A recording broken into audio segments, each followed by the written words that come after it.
प्रवचन का हम और आप शुभारंभ करें उसके पूर्व देवी अहिल्या की नगरी मालवा की शान इंदौर के आचार्य श्री विद्यासागर सभागार से धर्म प्रमाण समिति सकल दिगंबर जैन समाज के साथ साथ हमारे इस चातुर्मास के यजमान पाटौदी परिवार और आज के पुण्यार्जक परिवार बिड़ीवाला परिवार की ओर से पारस चैनल, जिनवाणी चैनल, प्रमाणिक ऐप, आदिनाथ चैनल के माध्यम से जो इस कार्यक्रम को देख और सुन रहे हैं और यहाँ पर उपस्थित समस्त श्रावक श्राविकाओं की ओर से हार्दिक अभिनंदन स्वागत करते हैं। चलते हैं प्रतिदिन की भांति परम पूज्य मुनिवर के श्री चरणों में नमन करते हुए आशीर्वाद प्राप्त करेंगे और निवेदन करेंगे आज की मांगलिक क्रियाओं के लिए और प्रवचन के लिए। दोनों हाथ जोड़ लें, बोलेंगे हे मुनिवर नमोस्तु, हे गुरुवर नमोस्तु, हे मुनिवर नमोस्तु। और आइए आज की मांगलिक क्रिया के लिए मैं सम्मानित आमंत्रित करूंगा।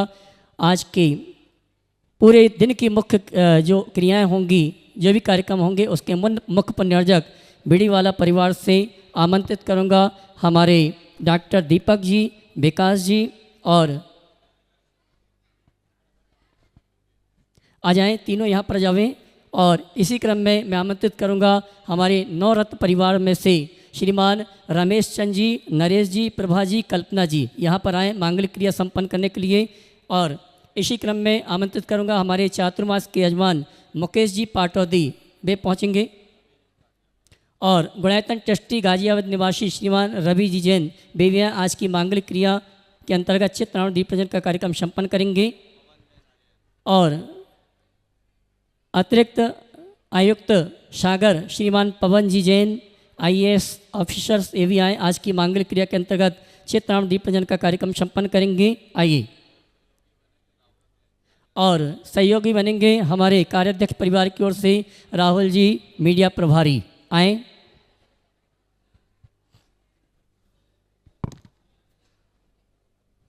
और आइए इसी क्रम में मैं प्रत्येक परिवार को यहाँ आमंत्रित करूँगा, वे क्रम से आते जाएंगे। परम पूज्य मुनि संघ के कर कमलों में शास्त्र भेंट करने का कार्यक्रम संपन्न करेंगे। उसके पश्चात पाद प्रक्षालन विधि का कार्यक्रम संपन्न होगा।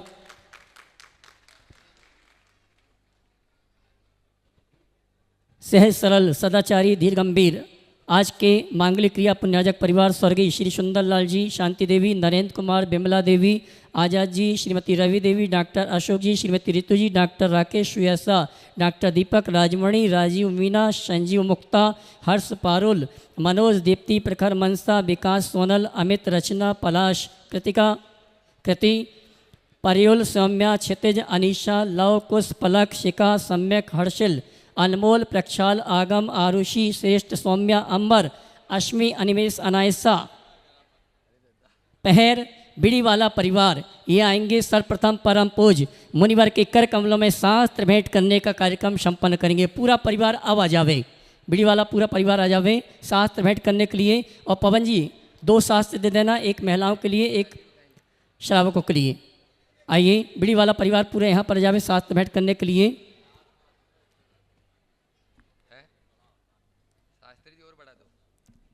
आइए पूरा परिवार जल्दी आ जावे, बिड़ीवाला परिवार पूरा यहाँ पर आ जावे। इसके पश्चात मैं क्रम से आमंत्रित करूँगा हमारे चातुर्मास के नवरत्न परिवार में से श्रीमान रमेश चंद जी, नरेश जी, इसके बाद आएंगे। आइए सब बिड़ीवाला परिवार पूरा आ जावे, आइए। और इसके पश्चात आमंत्रित करूँगा हमारे इस चातुर्मास के नवरत्नों में श्रीमान रमेश चंद जी, नरेश जी पृथक, निकुंज, अखिलेश, ईशत, दिवित, प्रभा जी, कल्पना जी, पारुल जी, गौरव जी, अमृता जी, निकिता जी, दीपक, रियांश, अर्पी और प्रियंक जैन परिवार, निर्वाणा परिवार ये आएंगे। पवन जी रुक जाना, पवन जी रुक जाना, पवन जी बुलाऊंगा। बिड़ीवाला परिवार यहाँ से आ जावे पाद प्रक्षालन करने के लिए। भैया पाद प्रक्षालन की विधि सामग्री, बिड़ीवाला परिवार पूरे यहाँ पे आ जावे, यहाँ से मंच पे आएंगे और पाद प्रक्षालन विधि संपन्न करेंगे। और आइए द्वितीय परिवार के रूप में निर्माणा परिवार संपूर्ण परिवार को आमंत्रित करूंगा। वे आए परम पूज्य बिड़ीवाला परिवार यहाँ पर जावे, आइए। बबली यहाँ जाओ, घूम के आओ, यहाँ से घूम के आओ, यहाँ से आओ। आइए निर्माणा परिवार के साथ साथ पवन जी जैन पूरे परिवार के साथ परम पूज मुनिवर के कर कमलों में साथ भेंट करने का कार्यक्रम संपन्न कर रहे हैं। और कार्याध्यक्ष परिवार की ओर से हमारे राहुल जी मीडिया प्रभारी शास्त्र भेंट कर रहे हैं। और आइए इसी क्रम में शास्त्र समर्पण करने के लिए मैं आमंत्रित करूंगा हमारे चातुर्मास के यजमान परिवार से श्रीमती बिमला जी। भैया निर्माणा परिवार यहाँ आ जाएं पात्र प्रक्षालन के लिए। पवन भैया आ जाएंगे जी। डॉक्टर साहब आइए, है ना। और आइए इसी क्रम में हमारे श्रीमती बिमला जी पाटौदी परिवार के पुत्र पुत्रवधू भाई मुकेश जी चंदनवाला, संजय जी ज्योति जी, विजय जी, ममता जी पाटौदी परिवार परम पूज मुनिवर के कर कमलों में शास्त्र भेंट करने का कार्यक्रम संपन्न कर रहे हैं। निर्माणा परिवार रुक जाना जी। और इसी क्रम में आमंत्रित करूंगा गुणायतन के ट्रस्टी परिवार श्रीमान रवि जी जैन गाजियाबाद। पवन जी शास्त्र दो, पवन जी दो शास्त्र। और आइए जब तक ये पात्र प्रक्षालन की विधि चल रही है उसके पूर्व में आमंत्रित करूंगा आदरणीय अशोक भैया जी को, जो कि हमारे संसार शिविर के निर्देशक हैं। वे आए शिविर की सूचना प्रेषित करें। आइए बिड़ीवाला परिवार के पश्चात आएंगे हमारे निर्माणा परिवार, उसके पश्चात हमारा यजमान परिवार, उसके पश्चात आएंगे। आइए भैया अशोक जी शिविर की आओ ना। आइए निर्माणा परिवार आओ। प्रभा जी, कल्पना जी, कलशन को दो। रमेश जी आइए जल्दी।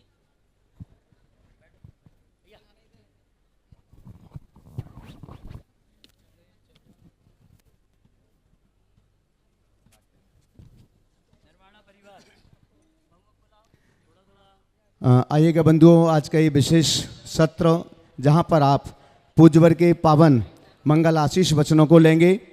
पर्वराज पर्यूषण सन्निकट है और पर्वराज पर्यूषण के पावन अवसर पर सौभाग्य आपके हाथों में होगा। श्रावक संस्कार शिविर के माध्यम से आप शिविर में अपनी सहभागिता दे सकेंगे, शिविर में अपना सौभाग्य अर्जित कर सकेंगे। बाहर वाले शिविरार्थियों के लिए तो ये मौका है, ये अवसर है ही, साथ में यहाँ इंदौर नगरी में उपस्थित आप सबके हाथों में भी ये पुण्य अवसर है कि आप अपना रजिस्ट्रेशन करवा करके इस शिविर में अपनी सहभागिता प्रदान कर सकते हैं। 5100 रुपये से प्रामाणिक ऐप पर ऑनलाइन भी आप अपना रजिस्ट्रेशन करवा सकते हैं। और साथ ही साथ जो लोग यहाँ पर बाहर फार्म उपलब्ध होंगे तो वहाँ पर भी आप अपने रजिस्ट्रेशन करवा करके इस शिविर में अपनी सहभागिता दे सकते हैं। 8 से 17 सितंबर तक पर्वराज पर्यूषण पर यह शिविर आयोजित किया जाएगा। 18 से 65 वर्ष की आयु के सभी शिविरार्थी पुरुष या महिला वर्ग इस शिविर में अपनी सहभागिता दे सकेंगे। सभी शिविरार्थियों को दिन में एक बार भोजन, शाम को स्वल्पाहार की व्यवस्था, वस्त्र, आवास तथा भोजन और पूजन की संपूर्ण द्रव्य सामग्री की व्यवस्था आपको समिति द्वारा की जाएगी। तो आप सभी जो इंदौर महानगर के निवासी हैं ज़्यादा से ज़्यादा संख्या में इस शिविर में अपनी सहभागिता अर्जित करें, सहभागिता दें। अभी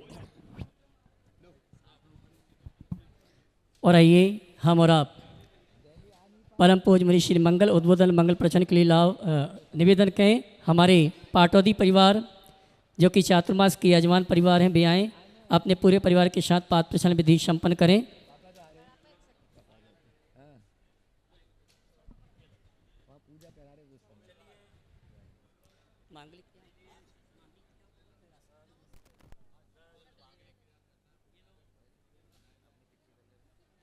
मैं निवेदन करना चाहूँगा, बहुत से लोगों की भावना है कि हम इस चातुर्मास से किसी न किसी रूप में जुड़ जाएं, तो एक व्यवस्था हमारी धर्म प्रवाहन समिति के पदाधिकारियों ने आप तक प्रेषित किए हैं। जो भी प्रतिदिन की जो मांगलिक क्रियाएं होती हैं प्रातःकाल वेला में शांति धारा मुनिवर के सानिध्य में संपन्न होती है। साथ में ये जो मांगलिक क्रियाएं देख रहे हैं चित्राण दीप प्रजन शास्त्र भेंट पाद प्रक्षालन की विधि मांगलिक क्रिया पुण्याजक परिवार के द्वारा संपन्न होगी। सायंकालीन शंका शब्दान में एक शंका करने का सौभाग्य प्राप्त होगा। सायंकालीन जो महाआरती होगी उस महाआरती में हमारे पुण्याजक को आरती करने का सौभाग्य प्राप्त होगा। जो भी एक दिन की मांगलिक क्रियाओं में अपने परिवार के साथ उपस्थित होना चाहते हैं, धर्म प्रभावना समिति के कार्यकर्ताओं से पदाधिकारी संपर्क करके आप अपने जन्मदिन के उपलक्ष्य सालगिरह या किसी अन्य प्रसंग पर ये सौभाग्य चातुर्मास के अवसर पर हाँ जी धर्म प्रमाणों समिति के साथ साथ आप मुझे संपर्क कर सकते हैं। जो भी दिन आपको निश्चित करना है उस दिन पूरा परिवार आएगा, शांति धारा करेगा, मांगलिक क्रियाएं संपन्न करेगा। सायंकालीन शंका शब्दान में एक शंका पूछने का सौभाग्य प्राप्त होगा और साथ में महाआरती का सौभाग्य प्राप्त होगा। और ये पूरे स्मृति पटल में आपके जीवन में बना रहे तो फोटो भी आपको प्राप्त होगा। आइए सभी सूचनाओं के साथ हम और आप परम पूज्य मुनिवर से निवेदन करेंगे। कनाडिया रोड दिगंबर जैन मंदिर से श्राविका आई हैं, वहीं पर खड़े होकर नमोस्तु करके आशीर्वाद प्राप्त करें। श्रावक आए हैं श्रीफल चढ़ा के वहीं से आशीर्वाद प्राप्त करें। इनकी भावना है कि चातुर्मास के पश्चात हमारे क्षेत्र में सिद्धों की आराधना सिद्धि चक्र महामंडल विधान हो।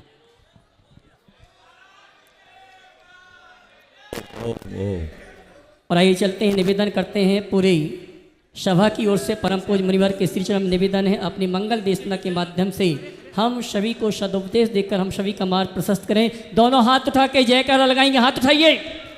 बोले परम पूज्य मुनि श्री प्रमाण सागर जी महाराज की। सभी लोग अपने दोनों हाथ जोड़ लें और मेरे साथ महामंत्र के स्मरण के लिए अपना मानस तैयार करें। हाथ जोड़े।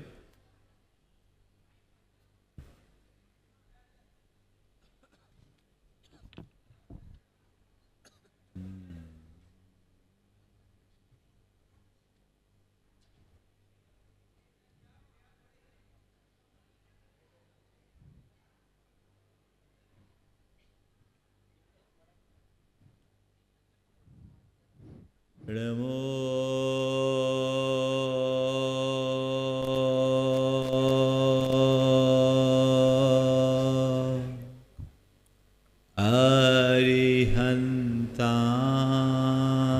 अरिहन्ताणं नमो अरिहन्ताणं नमो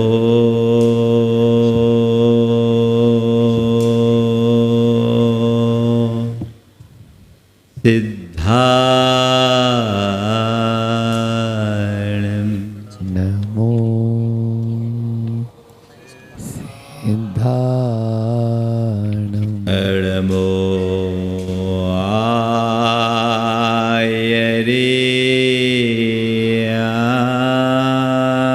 आयर्याणं नमो आयर्याणं नमो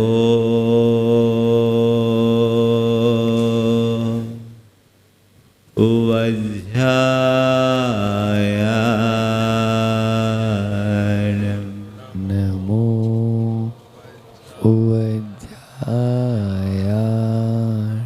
नमो लोये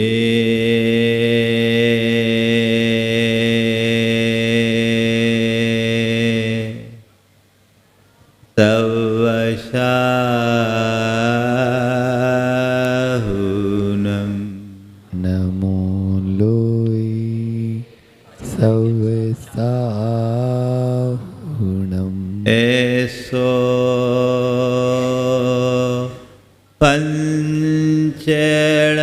पंचेणमुयारो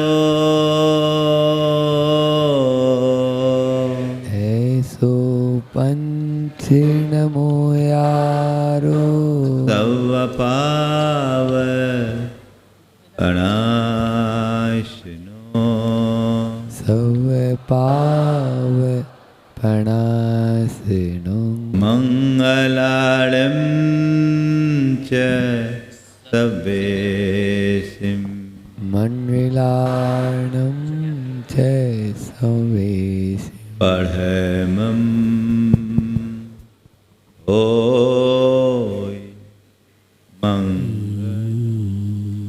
परमं होय मंगलम। जय बोलो देवादिदेव 1008 श्री भगवान महावीर स्वामी की जय।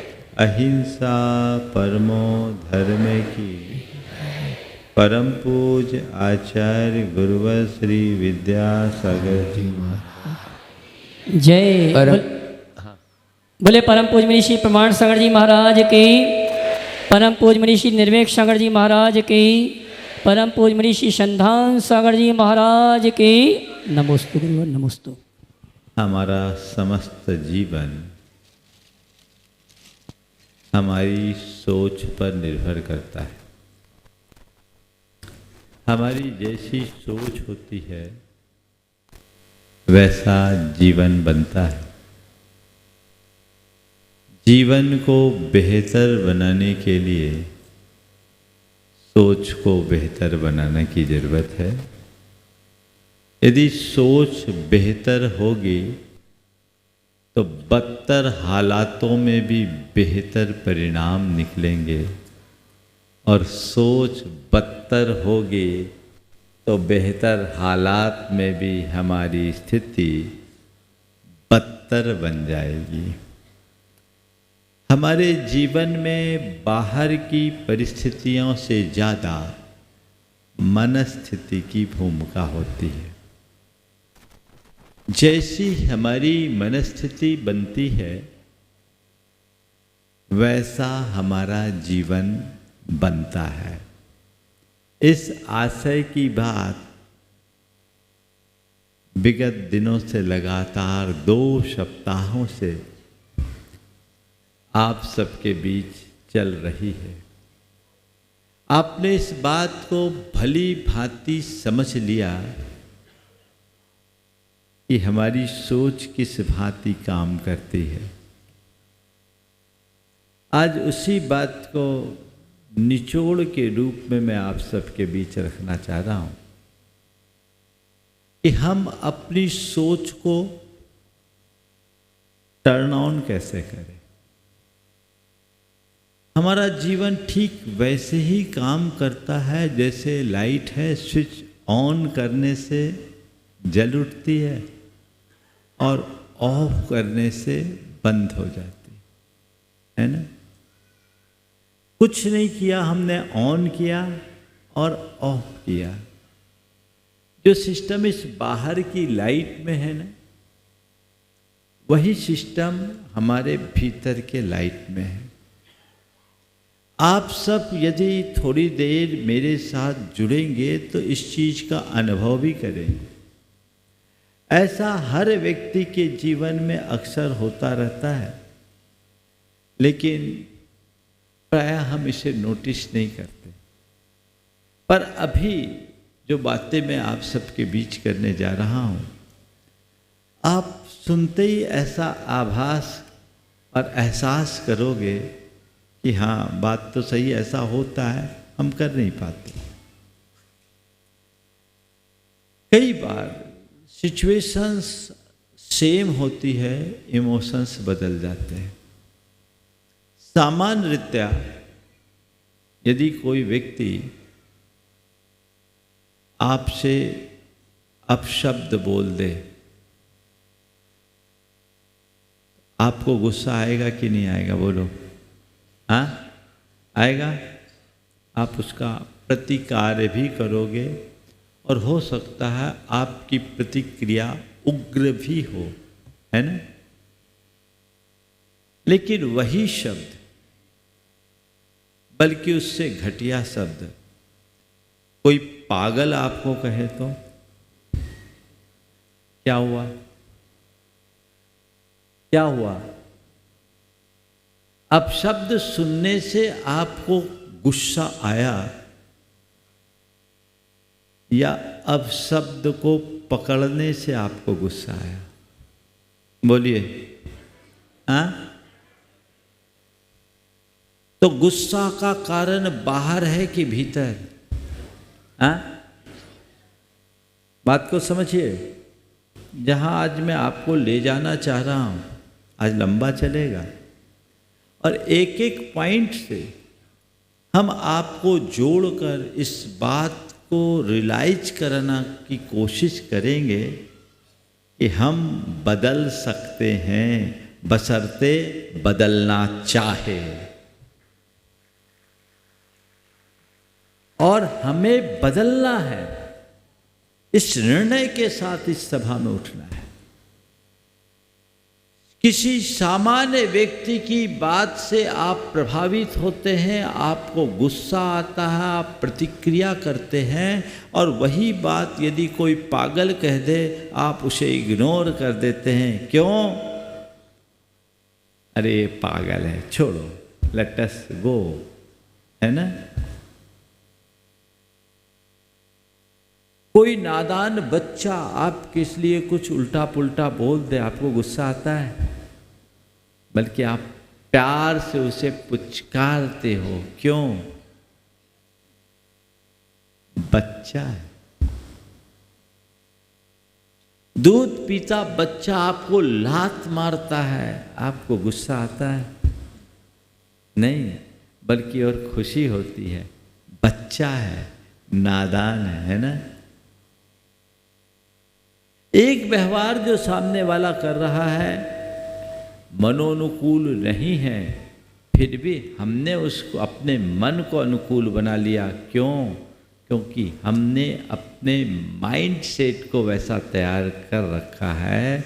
यहाँ पर हमने क्रोध के स्विच को ऑफ कर दिया है और बाकी जगह ऑन कर दिया है। इसी ऑफ को, जो ऑफ है उसे ऑन कर दें और जो ऑन है उसे ऑफ कर दें। थोड़ा सा मोड बदल दे तो मूड बदल जाएगा। समझते हैं? हमारा मूड मोड से काम करता है और पूरा माइंड सेट एक प्रकार की कोडिंग सिस्टम से जुड़ा हुआ है। हम अपने माइंड में जिस तरह की कोडिंग डाल देते हैं, हमारा माइंड वैसा ही काम करता है। हमने बहुत सारी बातें अपने माइंड में सेट कर रखी है और अपने आप उसी तरीके से उसका प्रोग्रामिंग चलता है। कब मुझे क्या बोलना है, कब मुझे कैसी प्रतिक्रिया करना है, सब स्वसंचालित होता है। और चलिए आगे थोड़ा सा हम और देखते हैं। जो लोग बोलते हैं मुझे दूसरों के अपशब्द बर्दाश्त नहीं होते, जो लोग ये कहते हैं कि मुझे कुछ भी प्रतिकूल व्यवहार सहन नहीं होता, उनसे मैं कहता हूँ तुम्हारे दुकान में कोई ग्राहक तुमसे उठपटांग बोलता है तो क्या करते हो? उससे झगड़ा करते हो? बोलो। रोज का काम है, दो चार ऐसे सब पाला तो पड़ता ही होगा, पड़ता है कि नहीं? बोलो। हाँ, क्या करते हो? उलझ जाते हो, उस पर टूट पड़ते हो, क्या करते हो? हाँ, क्या करते हो? उसको इग्नोर करते हैं, हंस करके टाल देते हैं। क्यों? ग्राहक है, उसके साथ हमें कूल रहना है। ग्राहक है, उसके प्रति हमें पॉजिटिव बन के रहना है। ये बात आपने अपने माइंड में बिठा रखी है। बिठा रखी है कि नहीं? है ना? माइंड में ये बात बिठा रखी है। और जो बात हमने माइंड में बिठा रखी है, हमारा माइंड वही काम करता है। करता है कि नहीं? हो गया? यानी यहां हमारा विवेक है। आप अपने दफ्तर में हो, आपका बॉस किसी बात पर आपको डांट रहा है, आप क्या कर रहे हैं? उनसे बहस कर रहे हैं या थर्ड बटन सी एकदम नीची दृष्टि से चुपचाप सुन रहे हैं? जी सर, सर जी, सर जी, जी सर, जी सर, जी सर। क्या हो रहा है?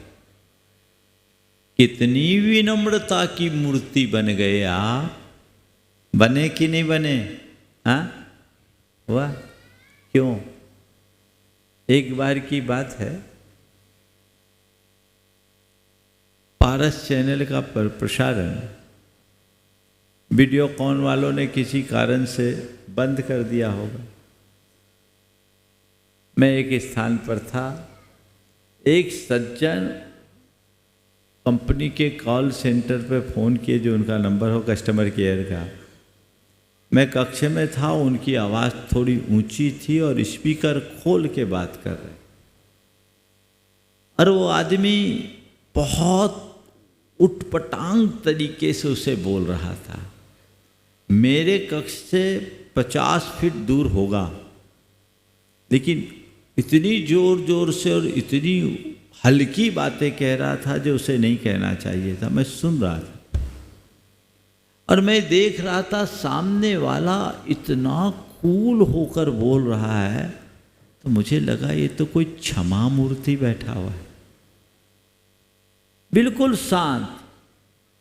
वो कह रहा है कि आपकी कंपनी ने हमसे कहा था कि हम आपको पारस चैनल रोज दिखाएंगे, तब हमने आपका ये लिया और ये आपने कैसे बंद कर दिया, और 10 तरह की गालियां उसने सुनाई। लेकिन वो चुपचाप सुन रहा है। जब उसकी बात पूरी हो, बोले भैया इतना उठपटांग का है बोला, और तेरे अंदर इतना गुस्सा, तू प्रवचन सुनने के लिए इतना गुस्सा कर रहा है, पर तेरे से ठंडा तो वो आदमी दिखा कि तू गुस्सा कर रहा, तुम आग बने हो पानी बना है, आखिर ऐसा क्यों? तो लोगों ने कहा महाराज जी, उनको ऐसा प्रशिक्षण दिया गया है, उनका काम ही ऐसा है कि कस्टमर कैसा भी बोले तुम्हें नम्र रहना है, और उनकी सब चीजें रिकॉर्डिंग में है ना। वो व्यक्ति इतनी कड़वी बात सुन रहा है, हालांकि घर आ जाए और उसकी घरवाली बोले या घर वाले बोले तो उखड़ जाएगा, बर्दाश्त नहीं कर पाएगा। लेकिन सामने वाले की बात को वो बहुत समता के साथ सुन रहा है, मुस्कुरा के जवाब दे रहा है, बहुत ठंडे भाव से कह रहा है। क्यों? माइंड सेट बना हुआ है, कस्टमर कैसा भी हो मुझे कूल रहना है ना। और बताऊं क्या? इससे बहुत उदाहरण है। ये सब कौन है? आप ही हो ना, कि आपसे अलग कोई है? बोलो, आप ही हो। एक सूत्र अपना लीजिए, परिस्थितियां कैसी भी हो मुझे सहज रहना है।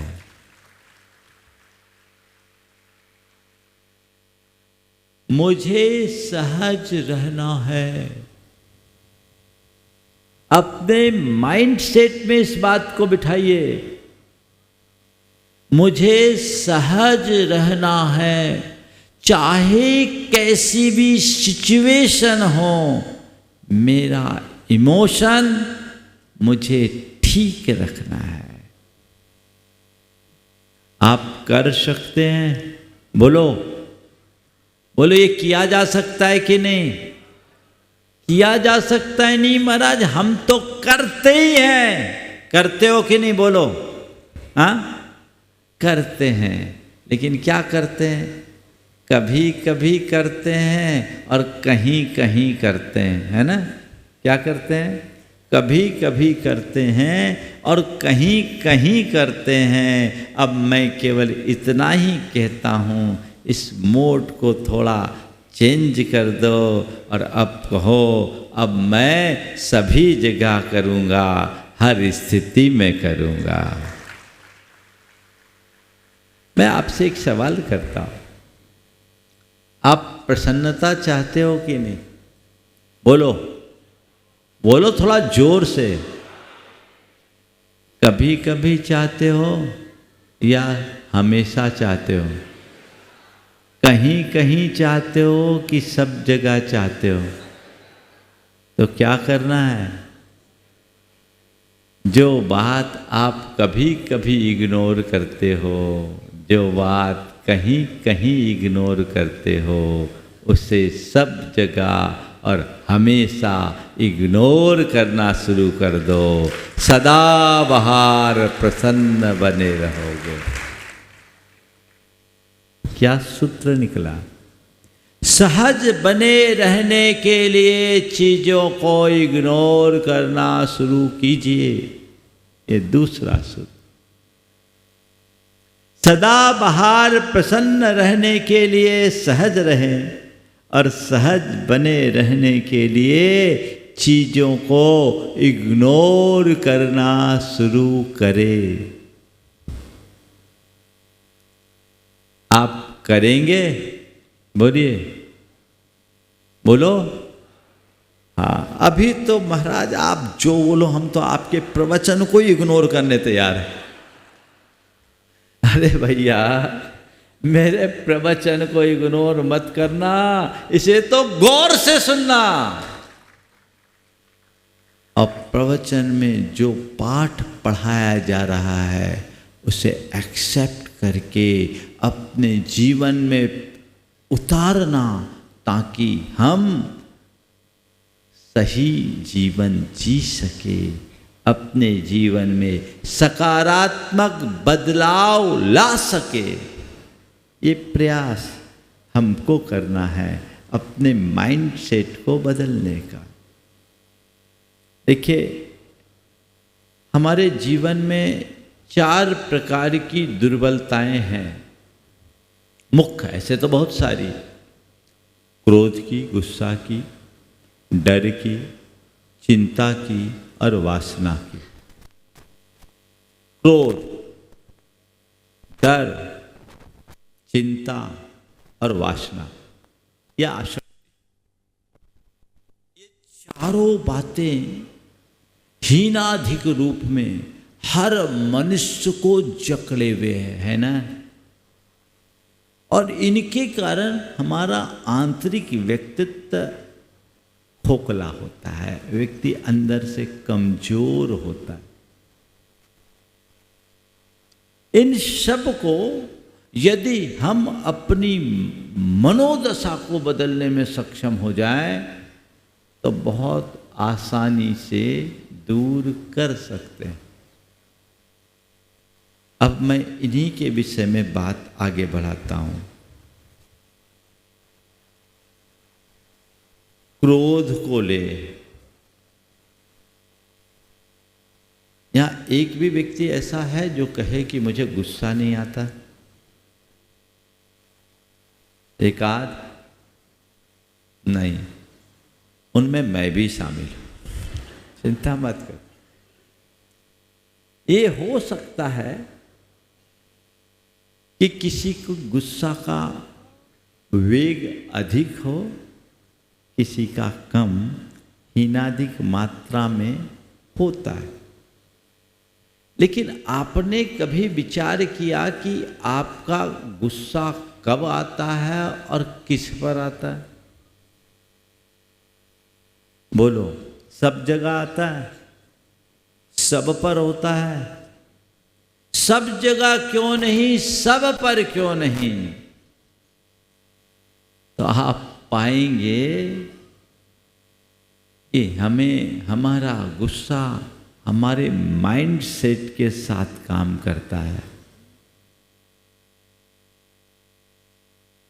जो चीजें हमने अपने मन में जैसी बिठा रखी है वैसी होने पर गुस्सा नहीं आता, उसके विरुद्ध होने पर गुस्सा आता है।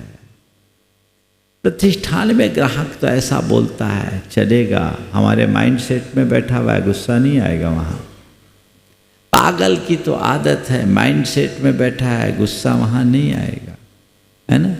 बच्चा नादान है, माइंड सेट में बैठा है, गुस्सा नहीं आएगा। अब बॉस की झाड़ तो सुननी पड़ती है, माइंड सेट में बैठा है, गुस्सा नहीं आएगा। अब बापूजी डांटते हैं तो गुस्सा आता है, क्यों?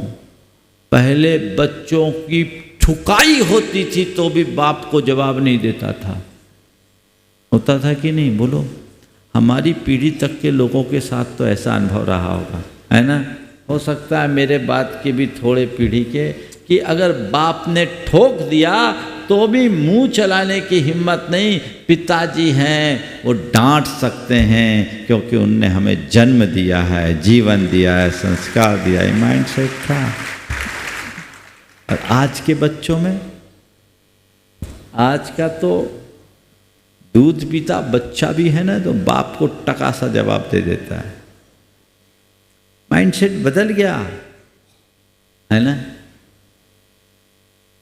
जो बातें हमारे माइंड में जैसी बिठा दी जाती है, हमारा माइंड वैसा ही रिएक्ट करता है। तो सब पर गुस्सा नहीं आता, सब जगह गुस्सा नहीं आता। आप मान लो कहीं हो, आप कमजोर पड़ रहे हो, सामने वाला भारी पड़ रहा, गुस्सा आएगा? हाँ, बोलो। एक आदमी जा रहा था, बरसात का दिन था, सफेद कुर्ता पैजामा पहने चल रहा था। एक की बाइक निकली, उसके छींटे पड़े, इसने जोर से चिल्लाया। सामने वाले ने अपनी बाइक रोकी, मुड़ के देखा, उस पर नजर पड़ी, वो पहलवान था। वो पहलवान था, इलाके का डॉन। जैसे उसको देखा, पल में तेवर बदला, हाथ जोड़ा, बोले भाई साहब मैं आपसे कह रहा था, मुझे कुछ हुआ नहीं, घबराई नहीं, थैंक्स। क्या हो गया? क्या हो गया? जहां सामने वाला अपने से भारी दिखने लगता है, वहां गुस्सा नहीं आता। ध्यान रखना, गुस्से का स्वभाव ही कुछ ऐसा है, वो क्रोध हमेशा नीचे की ओर बहता है, ऊपर की ओर नहीं।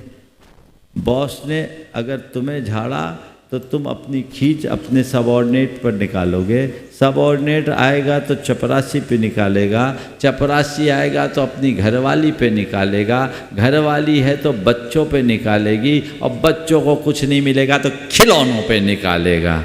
यही होता है ना, नीचे की ओर ही चलता है। निष्कर्ष क्या निकला?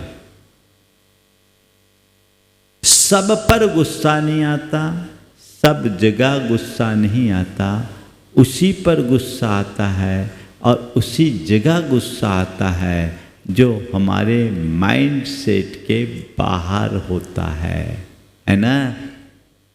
बात क्लियर? अब हमको क्या काम करना है? काम केवल अपने माइंड सेट पर करना है, जिससे हमारा थॉट प्रोसेस बदले। आज का प्रवचन नहीं है, आज की कार्यशाला है।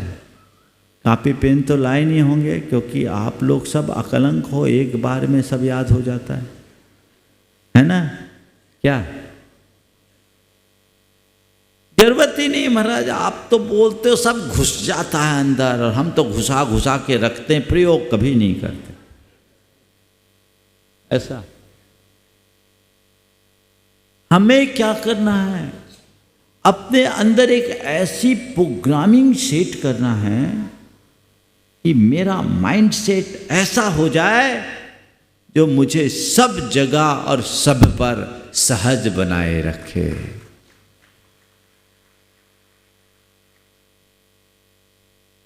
विवेक को जागृत करने से आवेग शांत होता है। नोट कीजिए, विवेक को जागृत करने से आवेग शांत होता है। यदि हमारा विवेक जागृत होगा तो आवेग शांत हो जाएगा। तो अपने विवेक को जागृत कीजिए और मन में एक ऐसा आत्म सुझाव डाल दीजिए, मुझे सहज रहना है, मुझे शांत रहना है, मुझे संयम रखना है। आप देखिएगा थोड़े ही दिन में आप पाएंगे कि आप हर स्थिति में और हर जगह सहज रह सकेंगे, शांत रख सकेंगे, संयम रख सकेंगे। भावना योग इसका एक अभिनव आधार है। अनेक लोगों ने भावना योग किया और कर रहे हैं। हमने ऐसा सोचा है, डिक्लेयर कर दूं, आने वाले 15 अगस्त के बाद 16, 17 और 18 ये 3 दिन भावना योग का बृहद शिविर यहाँ होगा। उसका पूरा कार्यक्रम आज शाम को आप सबके बीच डिक्लेयर कर दिया गया।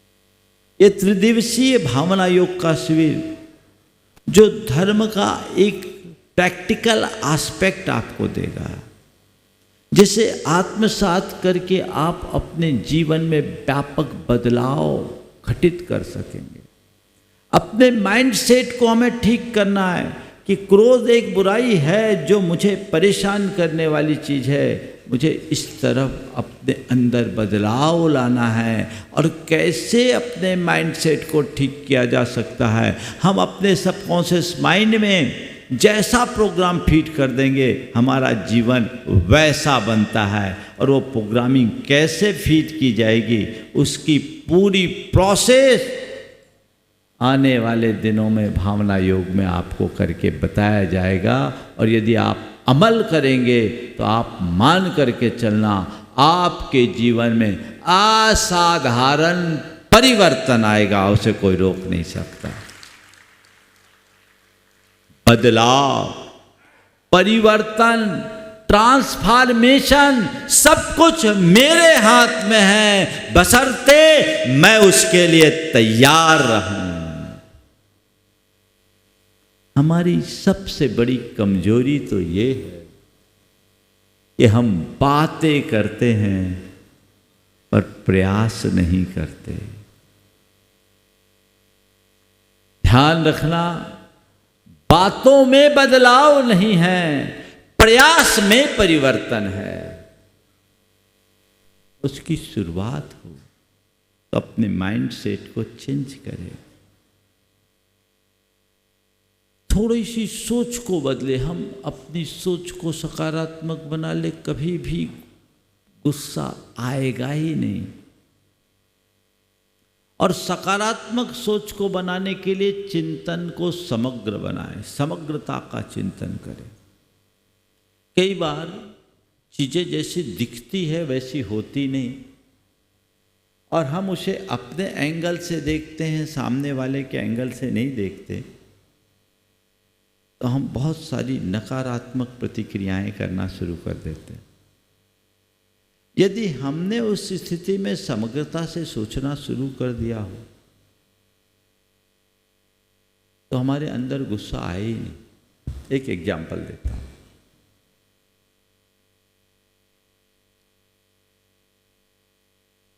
आप दफ्तर से घर आ रहे हैं, उससे पहले आपकी धर्मपत्नी ने आपसे पूछा आज क्या खाना है, क्या बनाऊं? कुछ भी बना लो। नहीं नहीं, आज मौसम बहुत ठंडा है, बरसात का मौसम है, बोलो क्या बनाऊं? अरे ठीक है, आज कुछ खाने की इच्छा नहीं है, गरम गरम भजिया बना लेना। ठीक है, बोलो आप जल्दी आ जाओ, आज भजिया बनाओ। और घर आए और आपकी थाली में भजिया की जगह सुबह की ठंडी रोटी आई। अब बोलो क्या करोगे? बोलो क्या करोगे? बोले महाराज क्या करेंगे, उस थाली को उड़न तस्तरी बना देंगे और क्या करेंगे। तो इसी तरह की प्रतिक्रिया होगी ना। बोलो बोलो क्या करोगे, यही होगा। अब आप आग बबूला हो गए, ये कैसा मजाक, यही सब करना था तो फोन करने के लिए किसने बोला था? मैंने कहा था क्या? तुमने खुद ने चला करके फोन किया। ये ऐसा मजाक मेरे साथ, पता नहीं क्या क्या कहोगे, वो तो तुम ही जानो और झेलने वाले जाने। आप रिएक्ट कर रहे हो और आपकी धर्मपत्नी की आंखों में आंसू है। वो हाथ जोड़ के कह रही है माफ करना, आपके साथ ऐसा मजाक तो मैं कभी सपने में भी नहीं कर सकती, पर मुझे बहुत दुख है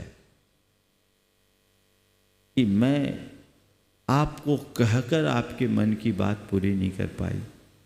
क्या बताऊं, मैं भजिया बनाने के लिए गई थी, पूरा बेसन का घोल तैयार था, सोचा था कि आप आओगे और तुरंत गरम गरम भजिया खिला दूंगी, लेकिन जैसे ही गैस ऑन की पता लगा गैस ही खत्म हो गई। अब बोलो अरे तो परसने से पहले बोल दो, बोले तो गनीमत थी कि सवेरे की 4 रोटियां रखी थी सो मैंने आपको दे दी, नहीं तो ये भी नसीब नहीं होती। अरे पहले बताना था ना मुझे, मैं इतना गुस्सा क्यों करता? अब क्या बताऊं, मैं पहले क्या बताई, नहीं बता पाई, पर ऐसी स्थिति थी तो मैं क्या करूं? बोलो ऐसा हो सकता है कि नहीं? हाँ, अब आपको क्या करना है? जब भी कोई भजिया की कह के रोटी परोसे तो यही समझना गैस खत्म हो गई होगी। इतना ही तो करना, केवल इतना सा काम करना है। माइंड सेट बदलते ही पूरा जीवन का सिस्टम बदल जाता है।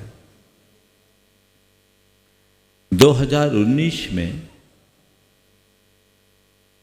52 गजा में भावना योग का शिविर हुआ इसी अगस्त में।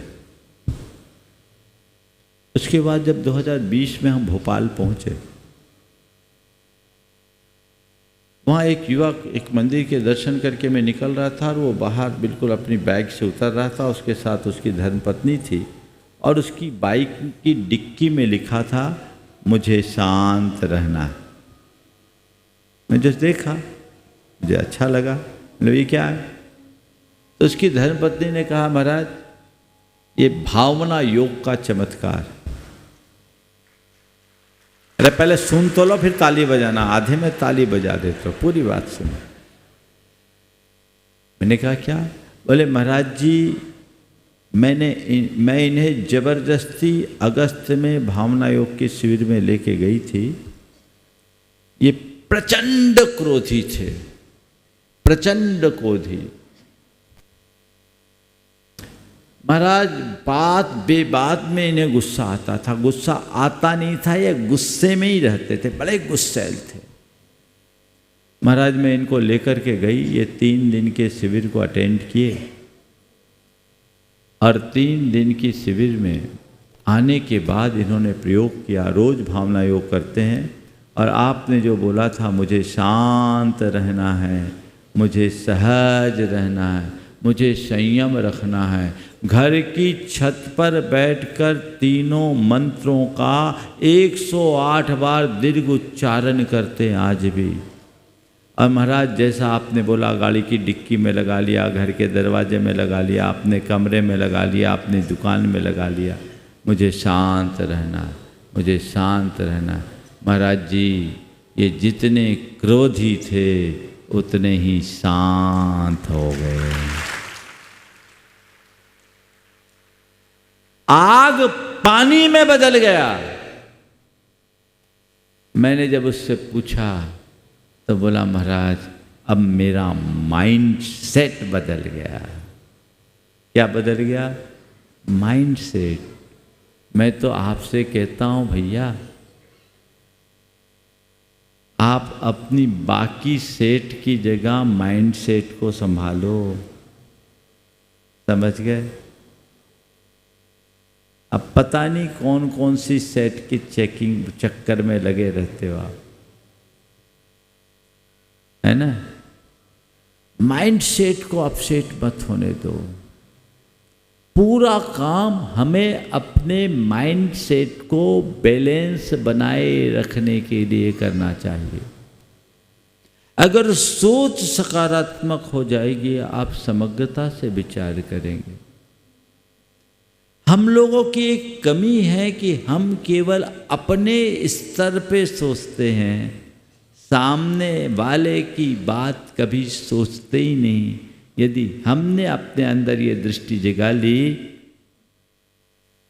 कि मुझे समग्रता से सोचना है, तो कभी गुस्सा आएगा? बोलो, नहीं आएगा।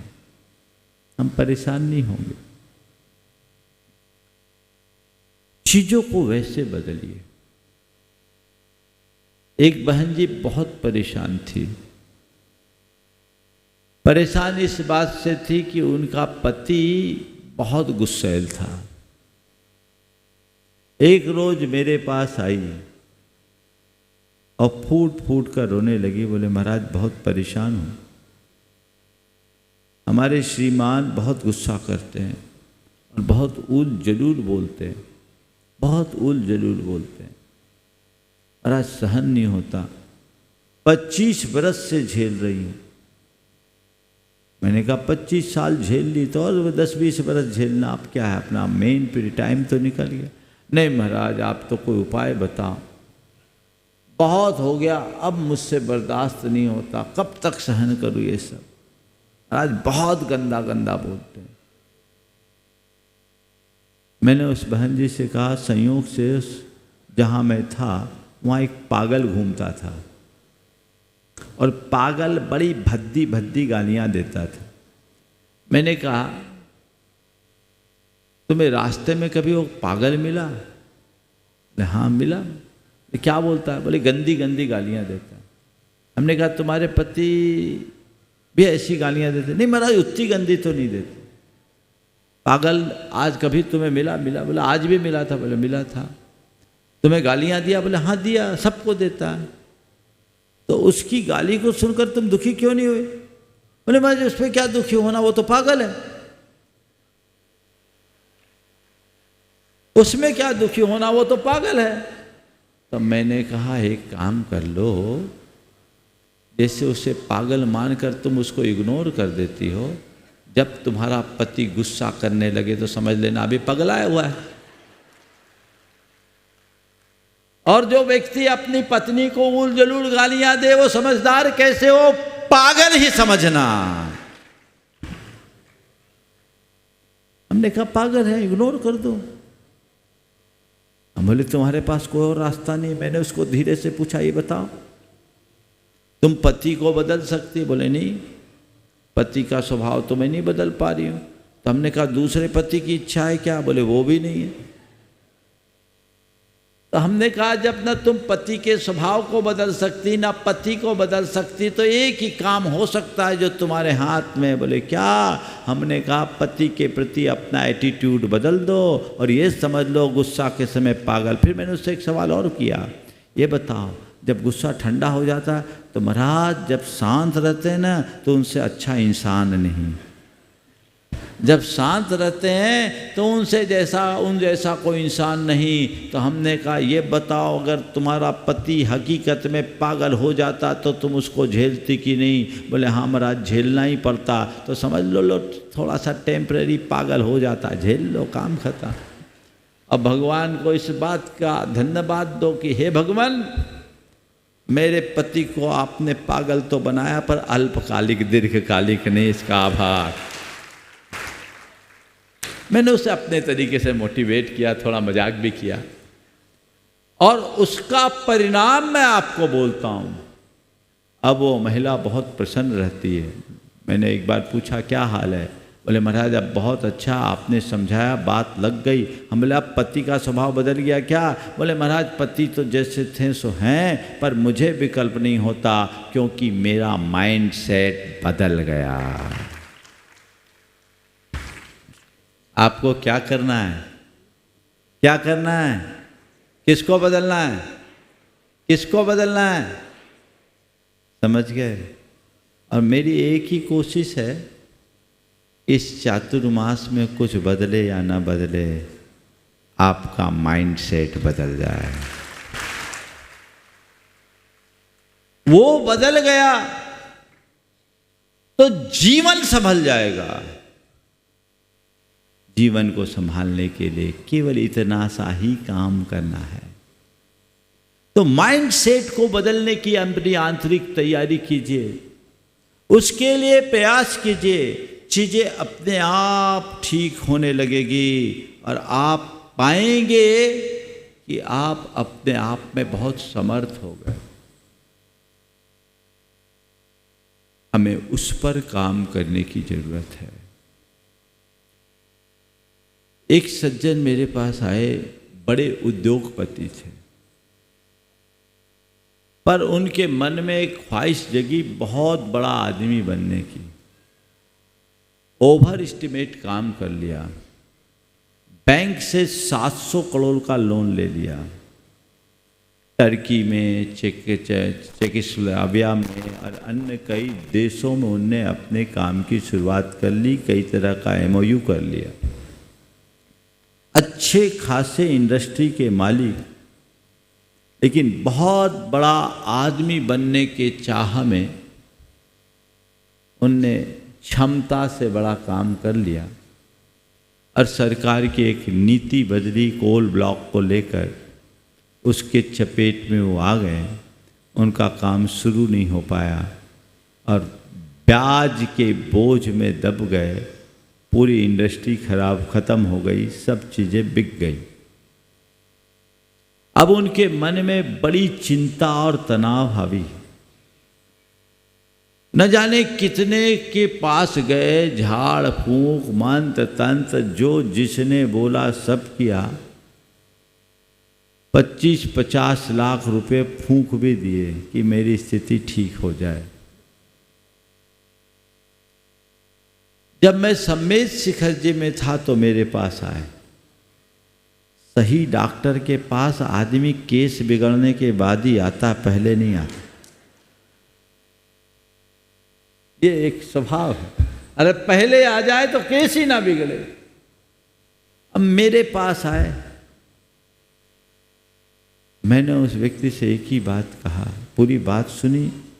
साफ दिख रहा था जो आदमी इतने गड्ढे में है, जिस पर इतना लोन है, सब कुछ है और चीज़ें बिक चुकी, सबका NPA हो गया, बर्बाद हो गया। अब क्या होगा? कुछ होना तो जाना है नहीं, कोई जादू की छड़ी तो नहीं है कि चीज़ें संभल जाए।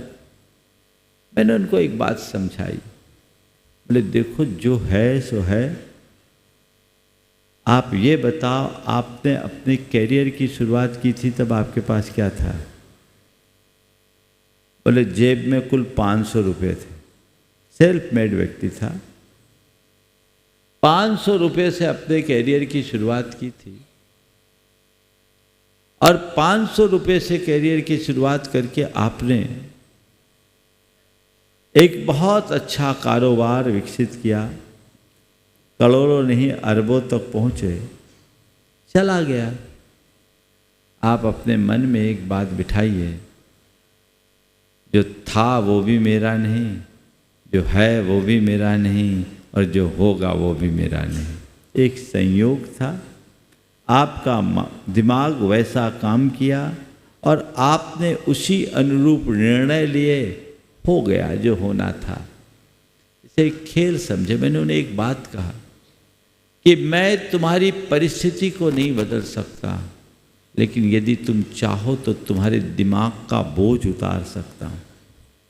मैंने उन्हें थोड़ा कर्म सिद्धांत से जोड़कर आध्यात्मिक मोटिवेशन दिया और कहा जो खोया उसको भूल जाओ, थोड़े सोच को सकारात्मक बनाओ और ये सोचो मेरी परिणति में कुछ यही था, मेरी नियति मेरे लिए कुछ ऐसा ही चाहती है। ठीक है, स्वीकार करो, जीवन में सहज रहो और ये मानो कि तुम्हारे 2 बेटे हैं, दोनों चार्टर्ड अकाउंटेंट हैं। कुछ भी नहीं है तो दाल रोटी की व्यवस्था तो बन ही जाएगी।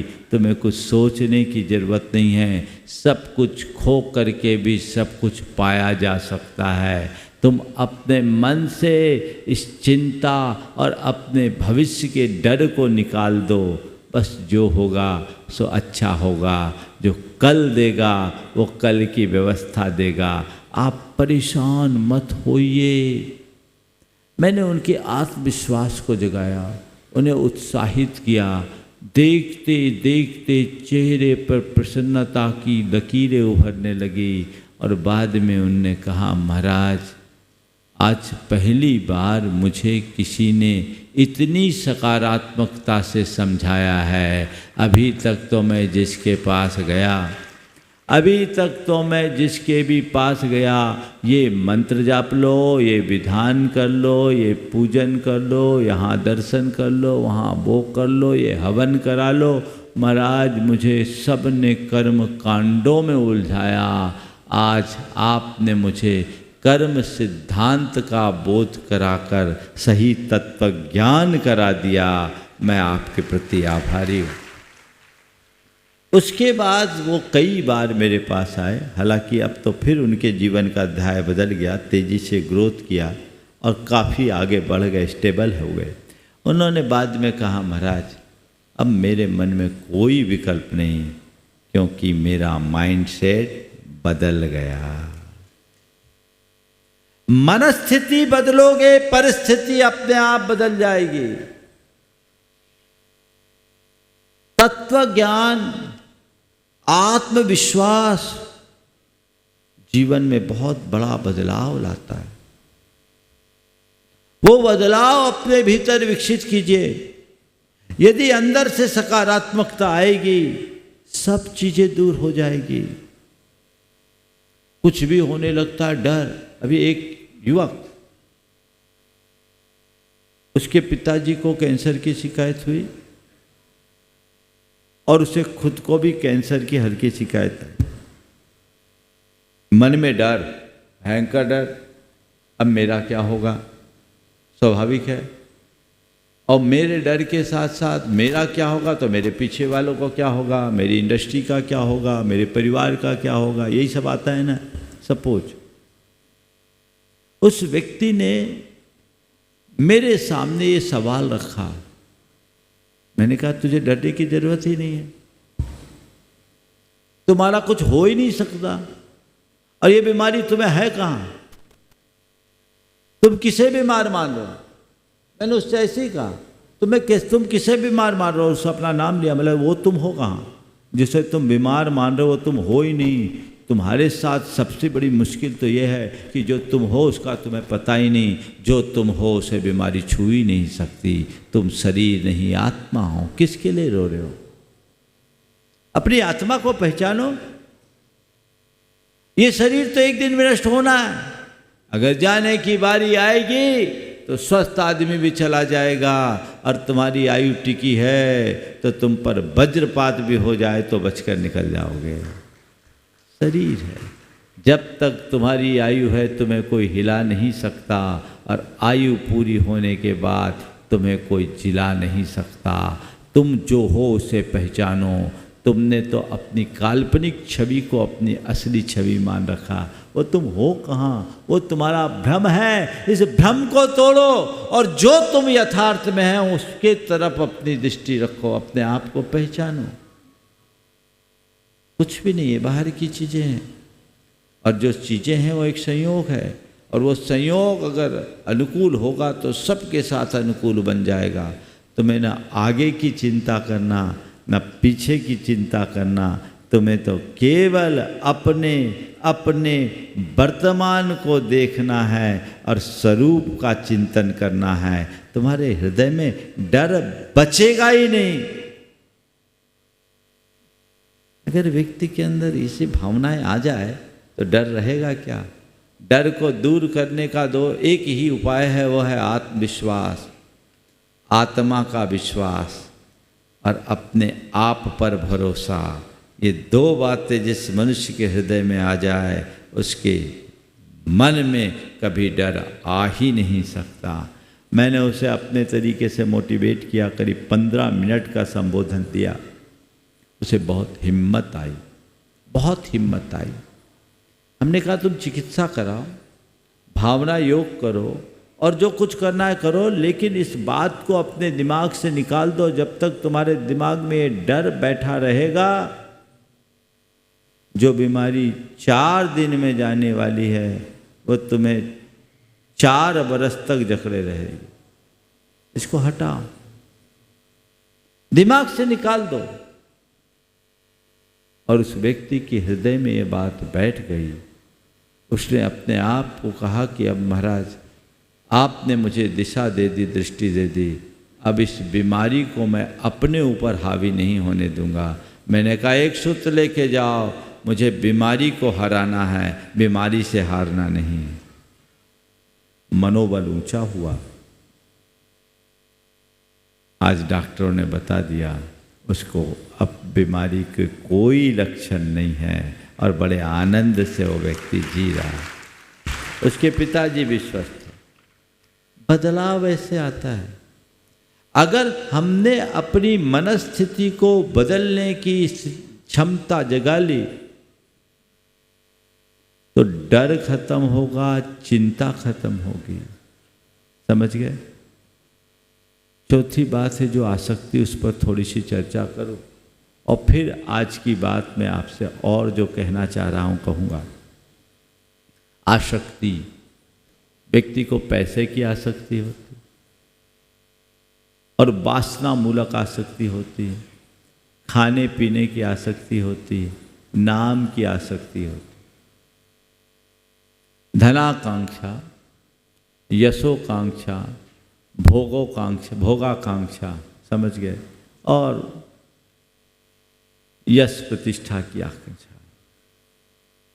ये जो मन की आकांक्षाएं हैं, जो आसक्ति है, ये क्यों होती? क्योंकि हमारे अंदर विवेक नहीं रहता।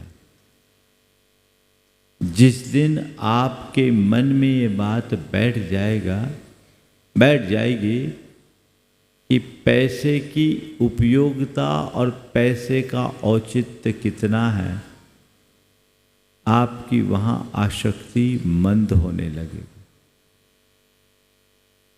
भोजन की आसक्ति तभी तक है जब तक आपका माइंड सेट तैयार नहीं। एक बार माइंड सेट ठीक हो गया तो आपके मन से चीज़ें उतर जाएगी। हकीकत में यह है कि लोग अपने शरीर के रिक्वायरमेंट के लिए नहीं, अपने मन के कारण खाते हैं। अब कई कारणों से लोग भोजन करते हैं। किसी पार्टी में गए, 40 प्रकार के आइटम है, सबको टेस्ट करना, डालो। कोई अच्छा मौका आ गया, खुशी का मौका आ गया, चलो डालो।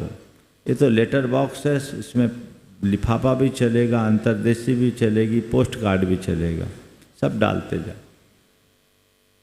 ये जो चीज़ें हैं, लेकिन यदि आपको डॉक्टर ने कह दिया कि ये चीज़ें आपको नहीं खानी, तो आपको खाने की इच्छा नहीं होगी। कदाचित डॉक्टर के कहने से आपकी इच्छा हो भी सकती है और आप उसको खाने के लिए तत्पर भी हो सकते हैं या मन महसूस के रह सकते हैं। लेकिन अगर माइंडसेट बदल जाए, चीज़ें रहने के बाद भी अंदर से आपकी इच्छा नहीं होगी, इच्छा ही नहीं होगी।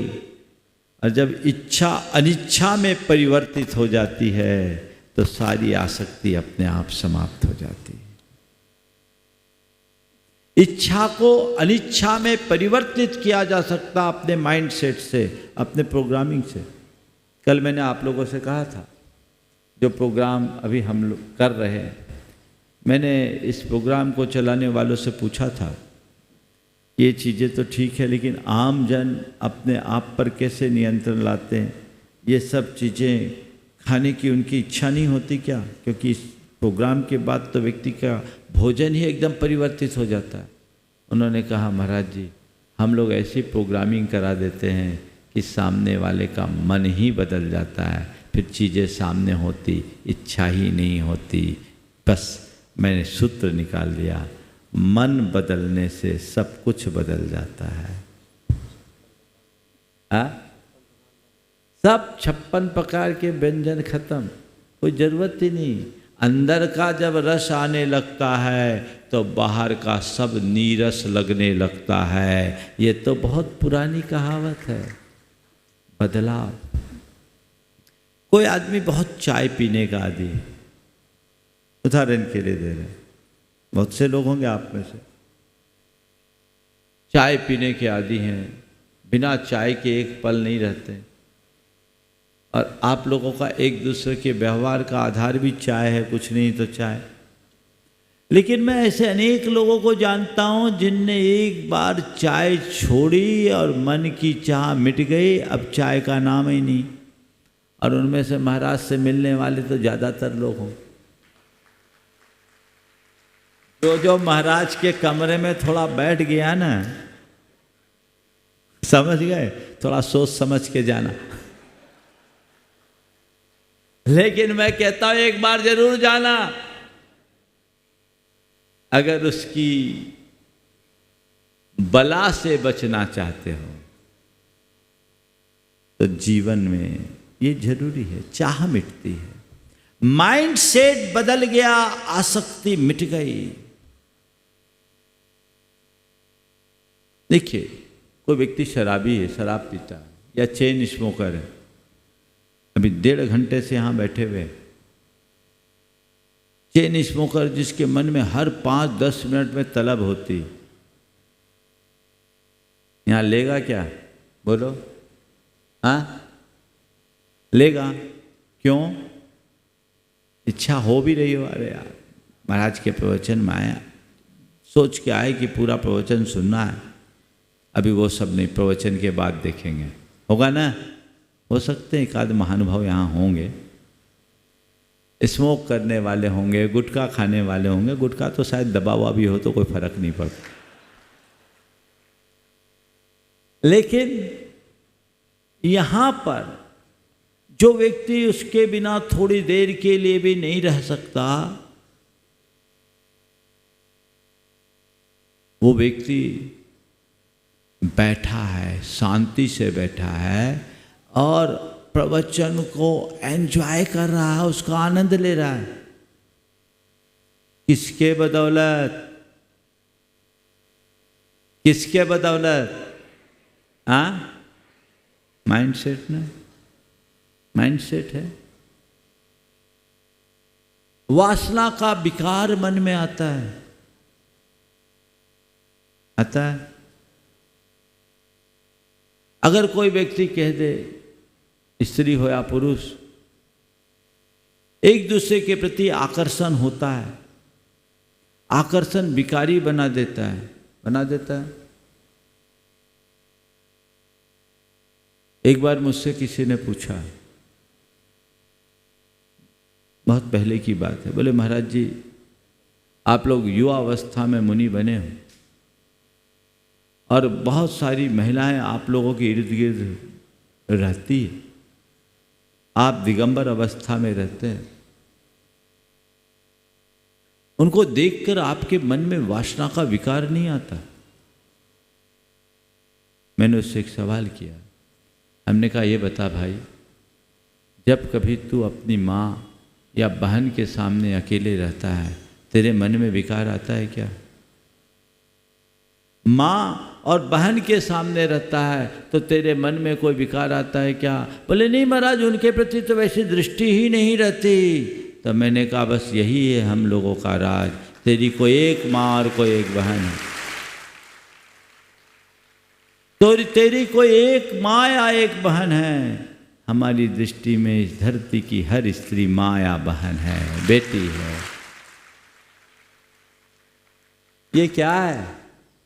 माइंड सेट ही है ना, बोलो, ये माइंड सेट है। जैसा माइंड सेट होता है वैसा जीवन व्यवहार बन जाता है। तो अपने आप को बदलना है ना, बदलना है कि नहीं? हाँ बोलो, थोड़ा दम से तो बोलो। हाँ, अपने आप को बदलना है तो कुछ नहीं करना है। क्या करना है? अपने माइंड सेट की फ्रीक्वेंसी को ठीक करना है, उसे सेट करना है। समझ गए? 4 सूत्र आपको देता हूं। हमारे जीवन की सारी समस्याएं हैं ना, उसका संबंध बाहर से कम हमारी सोच से ज़्यादा। समझ गए? एक आदमी शरीर में जहां हाथ लगाए वहां दर्द होता था, बहुत परेशान, जहां हाथ लगाए वहां दर्द। डॉक्टरों को दिखाया, जांच कराई, सीटी स्कैन, MRI करा दिया, सोनोग्राफी करा दिया, सब कुछ करा दिया, कुछ निकला ही नहीं। लेकिन सामने वाला परेशान, वो जहां छुए उसको दर्द महसूस हो। कुछ बोले यहां दर्द, हालत खराब। हार करके जब कहीं कुछ नहीं मिला, एक बुजुर्ग वैद्य के पास गया। अरे वैद्य जी आप ही बताओ, जहां छूता हूं वहां दर्द, अब क्या उपाय है? वैद्य ने उसकी नाड़ी देखी, नाड़ी सब कुछ ठीक दिख रहा था। बाद में जब उसकी उंगलियां पकड़ा तो पता लगा दर्द उंगली में था। कहाँ था दर्द? उंगली में दर्द था। अब उंगली जहां रखे वहां दर्द। समझ गए? दर्द कहाँ? समझ में आई कि नहीं? दर्द कहाँ है? उंगली में। वो उंगली कहाँ है? समझ गए? कहाँ है? समझ में आ गया ना? बस उसको ठीक कर लो, इसका इलाज करोगे, उंगली का इलाज करोगे, सब दर्द अपने आप दूर हो जाएगा। वो इलाज करना है। उसके लिए 4 बातें। सबसे पहले भरोसा, संकल्प, विश्लेषण और निरंतरता। 4 बातों को याद रखिए अपने जीवन के बदलाव या ट्रांसफॉर्मेशन के लिए। यह बहुत जरूरी है। भरोसा, विश्वास, मैं बदल सकता हूं, ऐसा भरोसा तुम्हारे अंदर होना चाहिए। आप लोगों के दिमाग में एक कीड़ा बैठा हुआ है, ये मुझसे नहीं होगा, मैं कैसे करूंगा, कर तो लूंगा लेकिन ऐसा हो गया तो, वैसा हो गया तो, ये किंतु परंतु, ये बट न जाने कितनी बातें आपके साथ लगी हुई है। लगी रहती कि नहीं लगी रहती? हाँ, तो भैया जब तुम्हारे मन में खुद ही भरोसा नहीं, तुम खुद ही अपने आप में कमजोर हो जाओगे, तो आखिर परिणाम निकलेगा कैसे? बात समझ में आ रही? तो सबसे पहले आप अपने अंदर भरोसा रखिए। कई बार लोग आते हैं ना, कोई नियम लेते हैं, तो नियम लेते ही तुरंत पूछते महाराज अगर नियम टूट जाए तो? अगर नियम टूट जाए तो मैं कहता हूं अब तो तेरा नियम जरूर टूटेगा, क्योंकि तू तोड़ने के लिए नियम ले रहा है, निभाने के लिए थोड़ी ले रहा है। नियम उसका निभता है जो निभाने के लिए लेता है, उसका नियम कभी नहीं निभता जिसके हृदय में टूट जाने का डर रहता है। टूट कैसे जाएगा? मैं जब निभाने के लिए नियम ले रहा हूं तो टूटने की बात कहां? मुझे नियम निभाना है। हाँ, हो सकता है क्वचित कदाचित टूट जाए, जब टूटेगा तब सोचेंगे। एक आदमी ने अपने मकान का नक्शा बनवाया, इंजीनियर ने पूरा नक्शा बना दिया। तो नक्शा बनाने के बाद जब दिखाया तो उसने कहा ए भाई तुमने मकान का नक्शा तो बहुत बढ़िया बनाया, खूब बढ़िया नक्शा है, अच्छा है, पर ये बताओ इसमें से ये और बता दो कि मकान बनने के बाद कहाँ कहाँ से चुएगा। ये और बता दो मकान कहाँ कहाँ से चुएगा। बोले ये कैसी बात? बोले हमने सुना आजकल मकान बनने के बाद चूना भी शुरू हो जाता है, तो हम पहले से प्रिपेयर रहें कि यहाँ से तो चूना ही। इंजीनियर ने अपना माथा ठोका। यही हाल तुम लोगों का है, कुछ लिए हैं नहीं, टूट जाए तो क्या होगा? नहीं, मन में निष्ठा दृढ़ता होनी चाहिए और अपने अंदर ये विश्वास, अपने आप पर इतना भरोसा कि मैं ये कर सकता हूँ और कर सकता हूँ नहीं, भरोसा के साथ संकल्प, मुझे ये करना है। क्या करना है? करना है। करना है नहीं, करके ही रहना है। 4 वर्ड और बता रहा हूं बीच में। डिजायर, डिसीजन, डिटर्मिनेशन और डिवोशन। सफलता के लिए ये 4 चरण ध्यान में रखना। डिजायर, कुछ अच्छा करने की इच्छा, डिजायर है। अभी आप लोगों के मन में आ रहा होगा, अब तो माइंडसेट बदलना है, महाराज जो कह रहे हैं वो करना है। इच्छा हो रही कि नहीं हो रही? सबकी हो रही कि नहीं? किस किस की हो रही है थोड़ा देखें हम। हो रही ना? हाँ, इच्छा तो हो रही, लेकिन मुझे मालूम है ये इच्छा कितनी देर रहेगी? पंडाल के भीतर, है ना? इससे बाहर अरे महाराज इतना ही कम है कि आप तो बिल्कुल नंबर ही काट देते हैं। हमने कहा ठीक है, मैं मानता हूँ परीक्षा के डर से घर में बैठने वालों की अपेक्षा परीक्षा भवन में आकर खाली पेपर देने वाला भी सराहनीय है। कम से कम आया तो है ना? मैं तो पॉजिटिव देखता हूँ, लेकिन ये बात ध्यान रखना, इस पेपर में लिखना तो तुम्ही को होगा, भगवान ऊपर से आके नहीं लिखने वाले, तुम्हें खुद को लिखना होगा, उसके लिए खुद को तैयार करना होगा। डिजायर होना, इच्छा जगना पर्याप्त नहीं है। इच्छा को निर्णय में परिवर्तित करो। डिसीजन, आज डिसाइड कर लो ये करना है। क्या? अब आज से महाराज जी ने जो बोला और माइंड सेट को, चलो बीच में कटेगा, लोग प्रमाणिक ऐप पे सुनेंगे, बाहर वाले जितने लोग हैं यूट्यूब में सुनेंगे। मुझे संकेत मिल रहा है कि पारस चैनल 10 बजे तक ही इसका प्रसारण दे पाएगा। चलिए इतने देर तक दिया, उसका आभार उनके प्रति प्रकट कर दीजिए, उनकी अपनी व्यस्तता। लेकिन जो लोग पारस चैनल में देख रहे हैं, यदि इस पूरे प्रवचन का क्रम तो हमारा 10:30 तक का क्रम है और थोड़ी देर कुछ क्वेश्चन आंसर भी चलेंगे, तो आप सब यूट्यूब में चल रहा है ना, यूट्यूब और प्रमाणिक ऐप को स्विच कर लेंगे, आप उसके साथ आराम से इसका आनंद ले सकेंगे। तो मैं आपसे कह रहा था, डिजायर के बाद डिसीजन, मुझे अब ये काम करना है और महाराज श्री जैसा जैसा प्रयोग कराएंगे वैसा करना है। डिसीजन हो गया आप लोगों का पक्का? कौन कौन डिसाइड कर रहे हैं कि हमें करना है? कुछ लोगों के हाथ नहीं उठ रहे, थोड़ा अच्छे से तो हाथ उठाओ देखें। भैया सबका हाथ दिखा दो। हाँ दिखाओ, इधर भी दिखाओ। हाँ, मंच वालों को पहले दिखा दो। जिनको अपना हाथ दिखाना है तो लंबे समय तक उठा के रखो। डिजायर के भाई थोड़ा आप लोगों की इससे मुझे एनर्जी मिल जाती है ना। हाँ, दूसरी बात, डिजायर के बाद डिसीजन हो गया, पर डिसीजन ही पर्याप्त नहीं।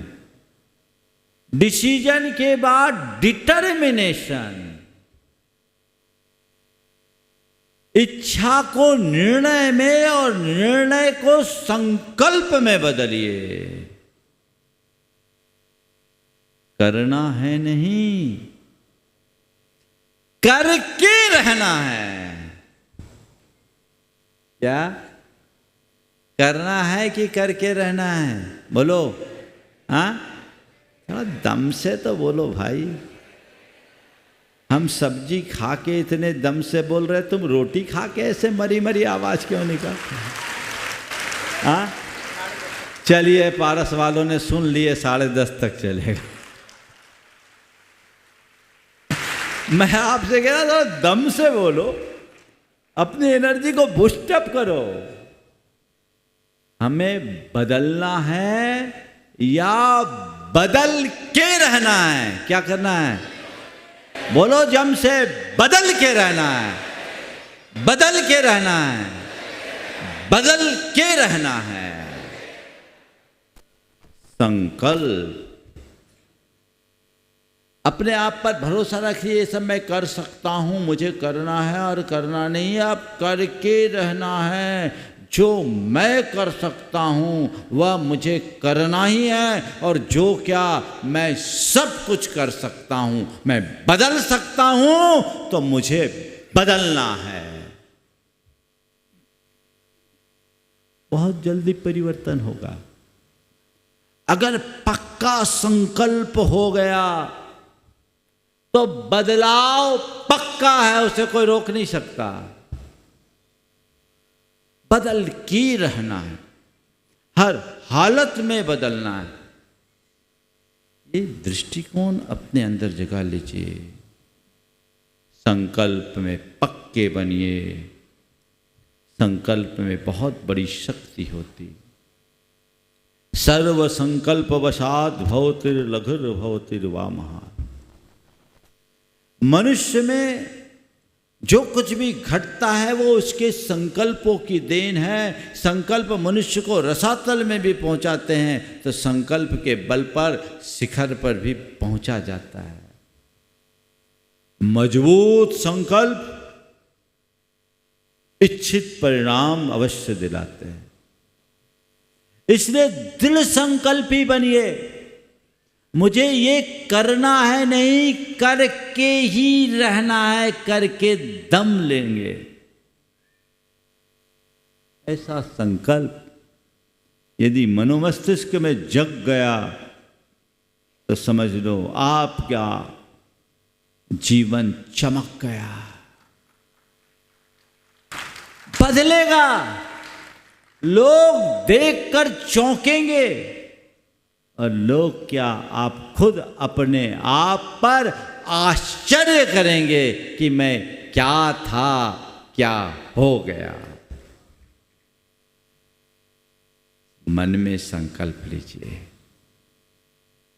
और फिर केवल संकल्प लेके छोड़ देने से तो काम नहीं होगा। खेत में बीज बो दिया, इतने मात्र से काम हो जाएगा क्या? उसके बाद क्या करना पड़ता है? अरे महाराज, खेती जो करता उससे पूछो, हम लोग तो व्यापारी, हमें क्या मालूम। पर मैंने भी खेती नहीं की, पर खेती करने वालों को देखा, इसलिए मुझे अनुभव है, आप लोगों को भी हो सकता है।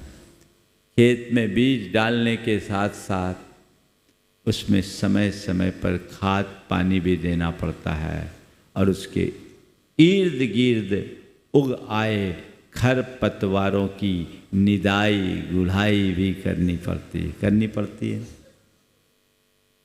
तो हम क्या करें? विश्लेषण करें, अपना अंतर विश्लेषण, अपना आत्मनिरीक्षण रोज करें, साप्ताहिक करें, पाक्षिक करें और मासिक करें। रोज करें, सुबह से शाम तक की, रात सोने से पहले भगवान और गुरु को साक्षी मानकर सुबह से सोने तक के जो भी हमारे विचार हैं उनको रिकॉल करें, क्रियाकलाप है उनको रिकॉल करें और उसकी समीक्षा करें। आज मैंने क्या सही किया और क्या गलत किया। जो सही किया उसके लिए तय करे, भविष्य में जब भी होगा ऐसा ही करूँगा, और जो गलत किया उसके लिए अपनी निंदा ग्रह करें और तय करें, अब कभी ऐसी सिचुएशन आएगी तो मैं इसकी जगह ऐसा करूँगा। और नोट करना शुरू करें। शुरुआत में आप जब प्रयास करेंगे तो आपके नोटिस में ऐसी बातें ज़्यादा मात्रा में आएगी, क्योंकि संस्कार धीरे धीरे पलटते हैं। आप नोट कीजिए, आप पाएंगे कि पहले दिन से दूसरे दिन, दूसरे दिन से तीसरे दिन, तीसरे दिन से चौथे दिन, चौथे दिन से पांचवें दिन उत्तरोत्तर कम मिलेगा। क्यों? जो घर में रोज सुबह शाम झाड़ू लगाएगा उसके घर में कचरा कम मिले, और जो महीनों झाड़ू नहीं लगाएगा उसका घर तो कचरा का घर बन जाएगा।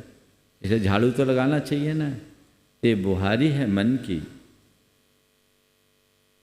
आप विश्लेषण कीजिए और तब तक करते रहिए रोज, जब तक आप नोट करें कि आज जिस दिन आपको लगे कि आज एक भी चूक मुझसे नहीं हुई, समझ लेना पूरा ट्रांसफॉर्मेशन हो गया।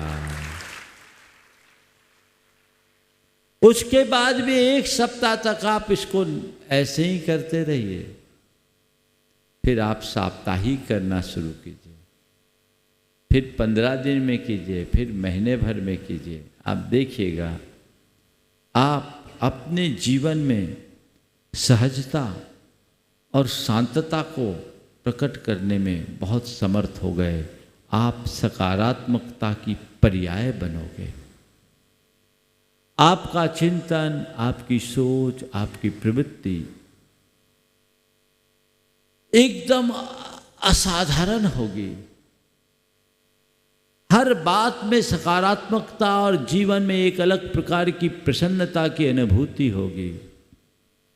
ये विश्लेषण कीजिए। सेल्फ एनालिसिस बहुत जरूरी है। आप करते हो? आप अपने बिजनेस का एनालिसिस करते हो, आप अपने सिस्टम का एनालिसिस करते हो, आप और लोगों के बारे में खूब समीक्षा कर लेते हो, बल्कि कईयों की तो आप बाल की खाल भी निकाल लेते हो। अरे भैया, पर की समीक्षा की जगह आत्म समीक्षा करो। पर का विश्लेषण की जगह अपना विश्लेषण करो। सेल्फ एनालिसिस ट्रांसफॉर्मेशन की है। समझ गए? तो भरोसा या विश्वास, संकल्प, विश्लेषण, और चौथा चरण है निरंतरता। उसमें निरंतरता बनी रहे। कभी करो और कभी ना करो तो फिर वही हाल। हम लोगों में एक बड़ी कमी, कोई भी समस्या आई, मान लीजिए किसी को सर्वाइकल है, डॉक्टर ने, फिजियोथेरेपिस्ट ने कहा थोड़े दिन एक्सरसाइज करो, उससे आराम मिलेगा। एक्सरसाइज की, आराम मिलना शुरू हो गया, आराम मिल गया, एक्सरसाइज बंद, हफ्ते भर बाद फिर वही समस्या। अरे भाई, जो कहा है उसमें निरंतरता तो लाओ। हमने अपने जीवन में अपनी दुर्बलताओं को देखा, उसे दूर करने का मन बनाया और थोड़े दिन किया, अच्छा लग रहा है, अब मुझ में काफ़ी चेंज फील हो रहा है, हमने अपने आप को काफ़ी कुछ बदल दिया, अब पहले से हम बहुत सहज और शांत रहने लगे। थोड़े दिन भावना योग किया और बाद में सब बंद, पता लगा फिर कहानी पुरानी शुरू हो गई। जहाँ के तहाँ नहीं। क्या करना है? निरंतरता रखनी है, एकदम निरंतरता। एक दिन भी नागा मत कीजिए, इसे अपनी दिनचर्या का हिस्सा बनाइए। इसको बोलते हैं डिवोशन, है ना? Desire, decision, determination and devotion. आप अपने आप के प्रति अपना डिवोशन रखिए, अपने लक्ष्य के प्रति अपना डिवोशन रखिए, अपने जीवन के प्रति अपना डिवोशन रखिए, अपने ध्येय के प्रति अपना डिवोशन रखिए। तभी आप अपने जीवन को संभाल पाएंगे, संवार पाएंगे, या यूं कहूँ जीवन का रस ले पाएंगे। है ये चीजें। निरंतरता बना के रखिए। सोच अच्छी बनी रहेगी तो सब कुछ ठीक होगा। फिर आपकी आदतें भी बदलेगी, प्रवृत्तियां भी बदलेगी। अच्छी आदतें बनाइए, बुरी आदतों से बचिए। हम बहुत कुछ बदलाव अपने जीवन में घटित कर सकते हैं। ये सब चीज़ें हमारे हाथ में हैं। तो आज मैं आपसे ज़्यादा कुछ नहीं कहता हूँ, केवल आपके माइंड सेट को ठीक करने की बात करना चाहता हूँ। अगले सप्ताह के रविवार में मैं आप सबसे आपकी आदतों को ठीक करने की बात करूँगा। उस दिन भी पूरा ये 1.5 से 2 घंटे का सत्र चलेगा। हर रविवार को आपको फुल पैकेज मिलेगा, चिंता करने की जरूरत। ठीक, 11 तारीख को मोक्ष सप्तमी है। 11 तारीख को एक दूसरा कार्यक्रम होगा। वो स्वरूप मैं अपने मन में बना लिया और मैंने उस पर काम करना भी शुरू कर दिया हूँ। अब उसमें घोषणा नहीं करूँगा, इस मंच पर दिखाऊंगा। इस बार का पार्श्वनाथ भगवान का निर्वाण महामहोत्सव मोक्ष सप्तमी एक अलग रूप में आपके बीच प्रकट होगा, एकदम अलग, ऐसा जिसके बारे में अभी आपने सोचा भी नहीं होगा। और मैं समझता हूँ कि मोक्ष सप्तमी जो 11 तारीख के दिन है, ट्रांसफॉर्मेशन का एक प्रैक्टिकल एस्पेक्ट लेकर के खड़ा होगा और आपके सामने कुछ वैसा ही घटित होता दिखेगा। हम अपने अंदर ये बदलाव घटित करें, अपने जीवन के बारे में हम गंभीर हों और कोशिश करें कि हमें आगे बढ़ना है, खुद को संभालना है, अपने जीवन को अच्छा बनाना ही हमारा लक्ष्य है। हम एक बात सदैव ध्यान रखें कि अपनी सोच अच्छी रहे। जो मैंने पहला वाक्य कहा था कि सोच अच्छी होने पर बदतर हालात से भी बेहतर परिणाम निकाले जा सकते हैं, और सोच खराब रखने वाले बेहतर हालात को भी बदतर बना देते हैं। मैंने एक सुना, 2 बच्चे थे, एक शरारती था, एक थोड़ा शांत था, दोनों जुड़वा थे। एक बहुत शरारती, नटखट, गुस्सा करने वाला, दूसरा शांत था। अब उन दोनों का जन्मदिन था, जन्मदिन एक साथ था। तो दोनों को अब कुछ संदेश देने के लिए उनके पिताजी ने क्या किया, दोनों को अलग अलग कमरे में रखा गया और दोनों के पूरे कमरे को जन्मदिन के पहले ही गिफ्ट से भर दिया गया। बच्चों की गिफ्ट क्या होती, बच्चों जैसी।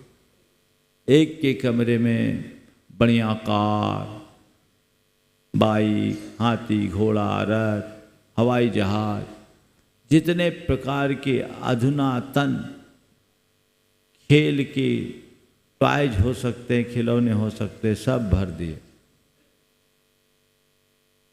और दूसरे के कमरे में एक कैनवास रखा और कुछ नहीं, घोड़े की लीद रख दी। घोड़े की लीद।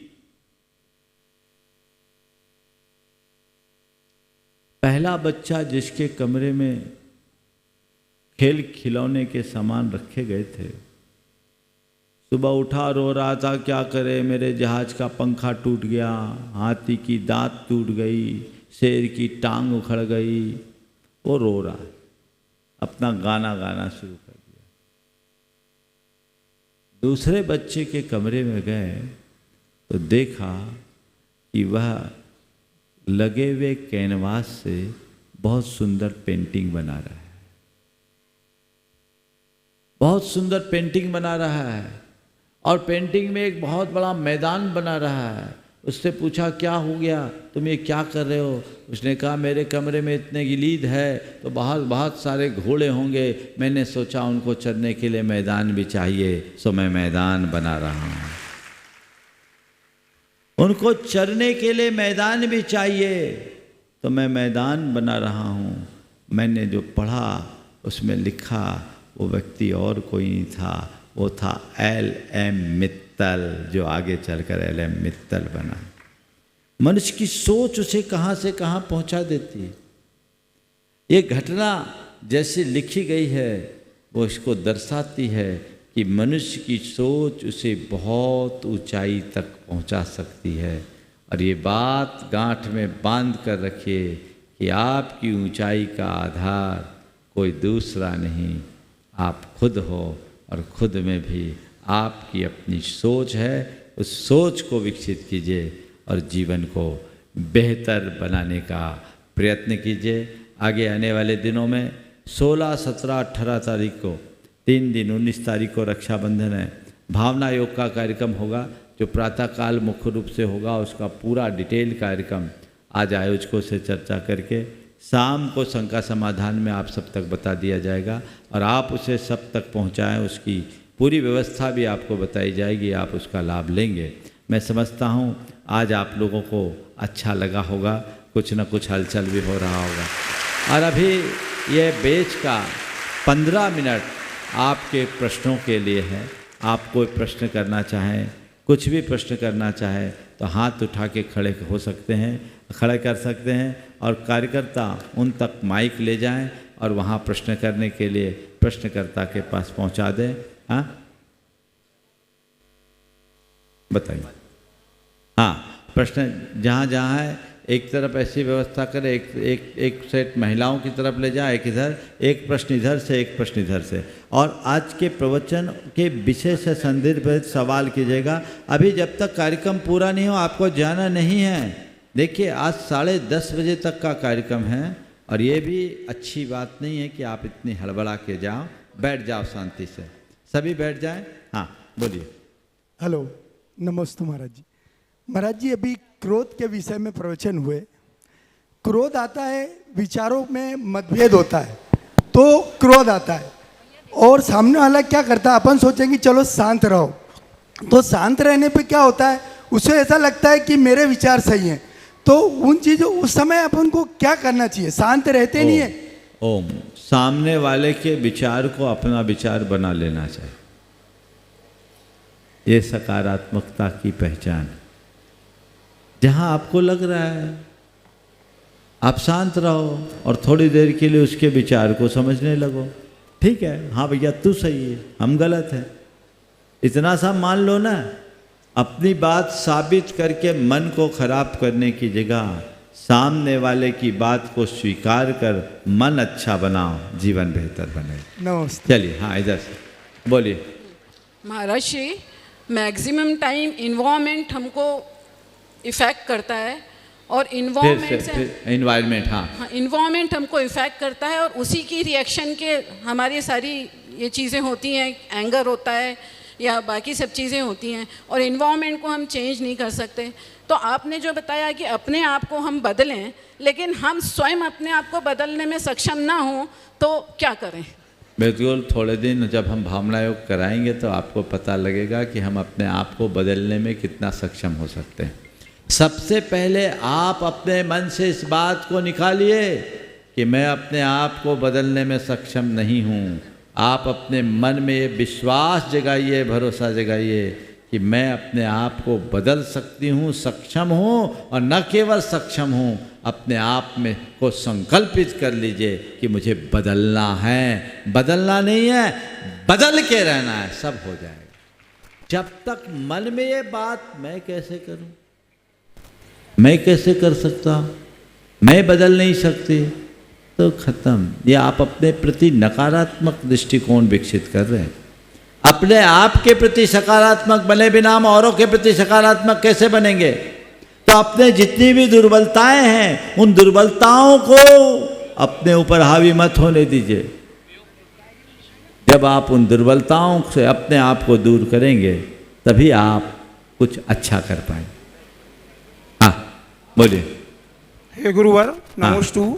हम इन सभी प्रकार की विषम परिस्थितियों में अपने मन में अपने उसमें कैसे समता का भाव धरें, कृपया मार्गदर्शन कीजिए। मैं बोल रहा हूँ, सबरा ऑपरेशन एक ही दिन में थोड़ी होगा। आज तो हमने एनेस्थीसिया दिया, ऑपरेशन आगे होगा, चिंता मत कीजिए। समझ गए? आप निरंतरता बनाए रखिए। सबसे पहले तय कीजिए कि मुझे करना और कुछ नहीं करना, अपना माइंड सेट बदलना है। समझ गए? बस धीरे धीरे ठीक होगा। हाँ बोलिए। महाराज जी नमोस्तु। आपने हमको माइंड सेट करने का बहुत अच्छा ज्ञान दिया। हम अपना माइंड सेट कर लेंगे पर जिसके प्रति हम अपना माइंड सेट कर रहे हैं उसका माइंड कैसे सेट होगा, क्योंकि वही हमारे माइंड को खराब कर रहा है। बहुत सुंदर, बहुत सुंदर, बहुत सुंदर, बहुत सुंदर। सबसे पहली बात बहन जी सुनिए मेरी बात, अगर आपका माइंड सेट हो जाएगा ना तो सामने वाले की बात आपके माइंड में जाएगी नहीं। और जब तक सुनो मेरी बात, जब तक सामने वाले की बात आपके माइंड में जा रही है इसका मतलब अभी आपका माइंड सेट नहीं है। तो पहले अपना माइंड सेट ठीक कर लीजिए। हमारा माइंड सेट ठीक होगा तो सामने वाला अपने आप ठीक हो जाएगा। हमें दूसरों को नहीं खुद को देखना है। देखिए आपको एक उदाहरण देता हूँ। एक सज्जन मेरे संपर्क में है, उनकी धर्मपत्नी, आपको बुरा लगेगा कि आपने सामने वाले की जगह सामने वाली को खड़ा कर दिया, लेकिन मेरे सामने यही उदाहरण है इसलिए मैं इसे दे रहा हूँ। उसकी धर्मपत्नी बड़ी कर्कशा और अपने पति से इतना ऊल जलूल बोलती कि किसी को भी तरस आ जाए। एक दिन मेरे कक्ष के बाहर वो अपने पति को बहुत भला बुरा सुना रही थी और पति चुपचाप मुस्कुराकर शांत भाव से सुन रहा था। करीब 5-7 मिनट अपनी पत्नी का प्रवचन सुना। उसके बाद एकदम मेरे कक्ष में आया, सहज चेहरे में सहज मुस्कान थी। मैंने पूछा क्या कर रहे हो? बोले महाराज जी अब उसकी आदत है, मैं क्या करूं? मैं तो आपकी तरह दीक्षा लेना चाहता था, मेरे माँ बाप ने ज़बरदस्ती शादी करा दी और मैंने सोचा मेरी नियति में तपस्या बदी थी, पत्नी के व्यवहार को झेलना ही मेरी तपस्या है, इसलिए मैं समस्या नहीं इसे तपस्या के रूप में देखता हूँ। ये माइंडसेट है। सामने वाला कैसा भी हो, मुझे अपने आप को अपसेट नहीं करना है, ये माइंडसेट बनाइए। आप सामने वाले को सामने रखोगे तो ऐसे ही परेशान होगे। समझ गए? यहाँ सवाल जिसका केवल वो, सामूहिक नहीं। बैठो, ये शंका समाधान का सेशन नहीं है, वर्कशॉप है। और जो विषय रिलेटेड क्वेश्चन, बैठ जाइए। नमोस्तु गुरुवर, नमोस्तु गुरुवर। मैंने सुना है जिस जीवन में गुरु नहीं है वह जीवन शुरू नहीं है। ओम ओम। अप्रासंगिक सवाल नहीं, चलिए दूसरा पूछिए। नमोस्तु महाराज श्री। कुल मेरे पास 10 मिनट और बचे हैं, जो विषय से रिलेटेड क्वेश्चन उसी से पूछिए। हाँ, मेरा प्रश्न यह है कि आपने बोला कि जो माइंड सेट करके हम खुद को बदल सकते हो, काफ़ी हद तक सामने वाले को एक्सेप्ट कर सकते हैं, लेकिन मैं एक बिजनेस फैमिली से बिलोंग करती हूँ, लेकिन बिजनेस में ऐसा संभव नहीं है और इवन बाहर की दुनिया के लोगों में भी यह संभव नहीं है। बाहर की दुनिया आजकल ऐसी हो गई कि अगर हम उनसे अच्छा व्यवहार या थोड़ी सी भी छूट देते हैं तो वह हमारी फैमिली मेम्बर्स के बीच में ही इतनी ज़्यादा प्रॉब्लम्स क्रिएट कर देते हैं, तो हमें उनको डंडा दिखाना ही पड़ता है कि नहीं तुम ऐसा नहीं कर सकते हो। तो ये तो महाराज श्री जी क्रोध है, बिजनेस में भी ऐसा करना पड़ता है। बहुत अच्छी बात आपने जो बोला कि हम बिजनेस फैमिली से रिलेटेड हैं और हमें ऐसा करना होता है, इसमें ये सब संभव नहीं है। मैं आपकी बात से सहमत नहीं हूँ। मैं तो ये कहता हूँ कि एक अच्छे बिजनेसमैन को अपने इमोशंस पर कंट्रोल रखना सबसे पहले सीखना चाहिए। अगर आप अपने इमोशंस पर कंट्रोल नहीं रख पाओगे तो आपके जीवन में कुछ भी बैलेंस नहीं रहेगा। तो आपको सीखना ज़रूरी है। हाँ, रहा सवाल एडमिनिस्ट्रेशन का, चाहे वो बिजनेस एडमिनिस्ट्रेशन है या और कोई मैटर, प्रशासन चलाना अलग बात है और रुआब दिखाना अलग बात। आप कोई भी मैनेजमेंट से संबंधित काम कर रहे हैं, एडमिनिस्ट्रेशन चला रहे हैं, तो आप एक अच्छे एडमिनिस्ट्रेटर की तरह काम कीजिए, लेकिन उसके लिए चीखा चिल्ली करना जरूरी नहीं है। अपने स्टैंड पर कायम रहना अलग बात है और सामने वाले के साथ उल्टा सीधा बकना अलग बात। चीखा चिल्ली के बिना भी काम किया जा सकता है। स्टैंड पर कायम रखिए। ये काम आपको करना है तो ये आप काम करेंगे तभी काम होगा। आपने काम नहीं किया, हम आपका इंक्रीमेंट रोक देंगे। आप अगर समय पर नहीं आ रहे, आपकी सैलरी कट होगी। आप अगर ढंग से काम नहीं कर पा रहे हैं तो आपको हम अलग तरह का रिमार्क देंगे। इसमें कोई निषेध नहीं है। ये प्रशासन का एक अंग है, लेकिन चीखा चिल्ली करना कतई उचित नहीं। समझ गया? इसलिए इसको ध्यान में रख करके करिए। आगे आने वाले दिनों में मैं इस पर भी प्रकाश डालूंगा।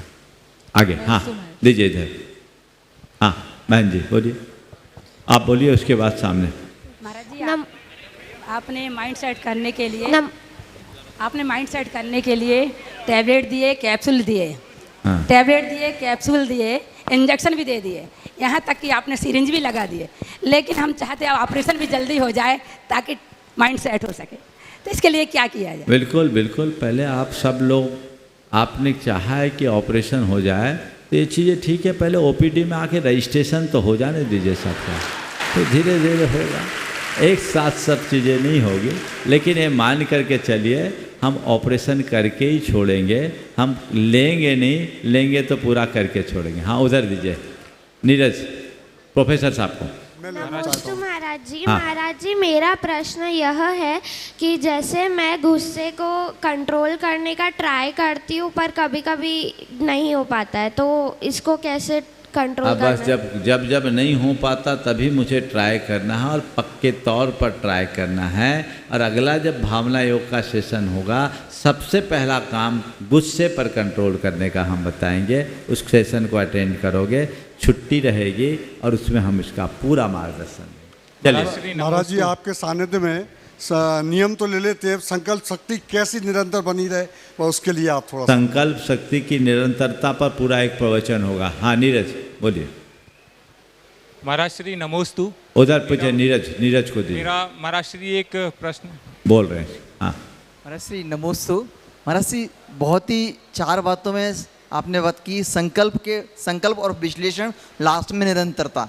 माइंड सेट बना लिया, संकल्प हो गया है, पर विश्लेषण की जब आपने बात की तो विश्लेषण हमको किस चीज़ का करना है, वो संकल्प हम कितना पूरे जा रहे हैं इस बात का, या उस संकल्प की दिशा कहीं अब चेंज तो नहीं करनी है। बहुत सुंदर।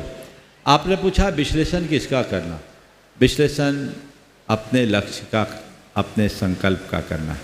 मैंने जो संकल्प लिया उसकी दिशा सही है या नहीं, और मैं कितना आगे बढ़ा हूँ, मेरी प्रगति क्या है, मुझे वो देखना है। यदि कहीं कुछ चूक हो रही है तो उसे मुझे सुधारना है और अपने आप को और अधिक बेहतर बनाने का प्रयत्न करना है। इस सोच को हम अपने विश्लेषण में। हाँ बोलो भाई। महाराज श्री नमोस्तु। महाराज श्री मैं MPPSC की तैयारी कर रहा हूँ, मेरे साथ और भी लोग हैं, ये मेरे साथी लोग ये भी कर रहे हैं। तो ये सभी का प्रश्न है कि हमारे जीवन में जो सफलता और विफलता है हमारे जीवन का अभिन्न अंग है, ये हम स्वीकार करते हैं, लेकिन हम बार बार प्रयास करते हैं, सही दिशा में भी कार्य करते हैं, फिर भी हमारे मतलब विफलताएं आती रहती हैं और एक ऐसा समय आता है कि व्यक्ति टूट जाता है। तो ऐसा क्या करें कि हम सफल हो सकें? देखिए आज बहुत अच्छा सवाल आपने किया है। ये आज के सत्र से रिलेटेड नहीं है, लेकिन बहुत उपयोगी सवाल, और ये तुम्हारा नहीं, तुम्हारे जैसे बहुत युवाओं का होगा।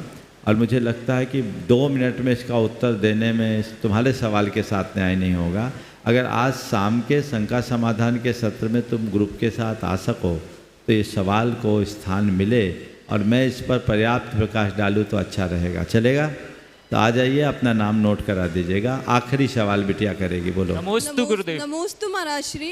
महाराज श्री मेरा क्वेश्चन ये है कि जब भी हम कुछ सुनते हैं, जैसे आज प्रवचन सुने या कोई भी मोटिवेशनल वीडियो, तो वो टेम्पररी तो हमारे माइंड में लगता है ये हमें करना है, पर उस विचार में दृढ़ता लाने के लिए क्या करें कि निरंतर उस पर काम करते रहें? बस जो हमने संकल्प लिया उसका विश्लेषण रोज करें और उसमें निरंतरता बनाए रखें, तभी हम अपने लक्ष्य के प्रति आगे बढ़ पाएंगे। बंधुओं समय हो रहा है और 1 मिनट शेष है। जैसा मैंने आपको बताया, आगामी कार्यक्रम श्रावक संस्कार शिविर की तैयारी भी आप सब लोग करते रहें। और आज एक नियम आप सबको लेना है, मांग कर नहीं खाना है और जूठा नहीं छोड़ना है। आज का नियम क्या है? मांग कर नहीं खाना। जो सामने वाला दे दे वो लेंगे, मांगेंगे नहीं। समझ गए? और जूठा नहीं छोड़ेंगे। ये नियम आपका है। समय हो गया, यहीं पर विराम, फिर अगले रविवार को। बोलिए परम पूज्य आचार्य गुरुवर श्री विद्यासागर जी। बोले परम पूज्य मुनि श्री प्रमाण सागर जी महाराज की, निर्वेक सागर जी महाराज की, संदान सागर जी महाराज की। जावाणी के ज्ञान से सूझे लोकालोक, सो वाणी मस्तक धरो सदा देते हो ढोग। हे जिनवाणी भारती तो ही जपो दिन रेन, जो तेरी शरणा गए सो पावे सुख चैन।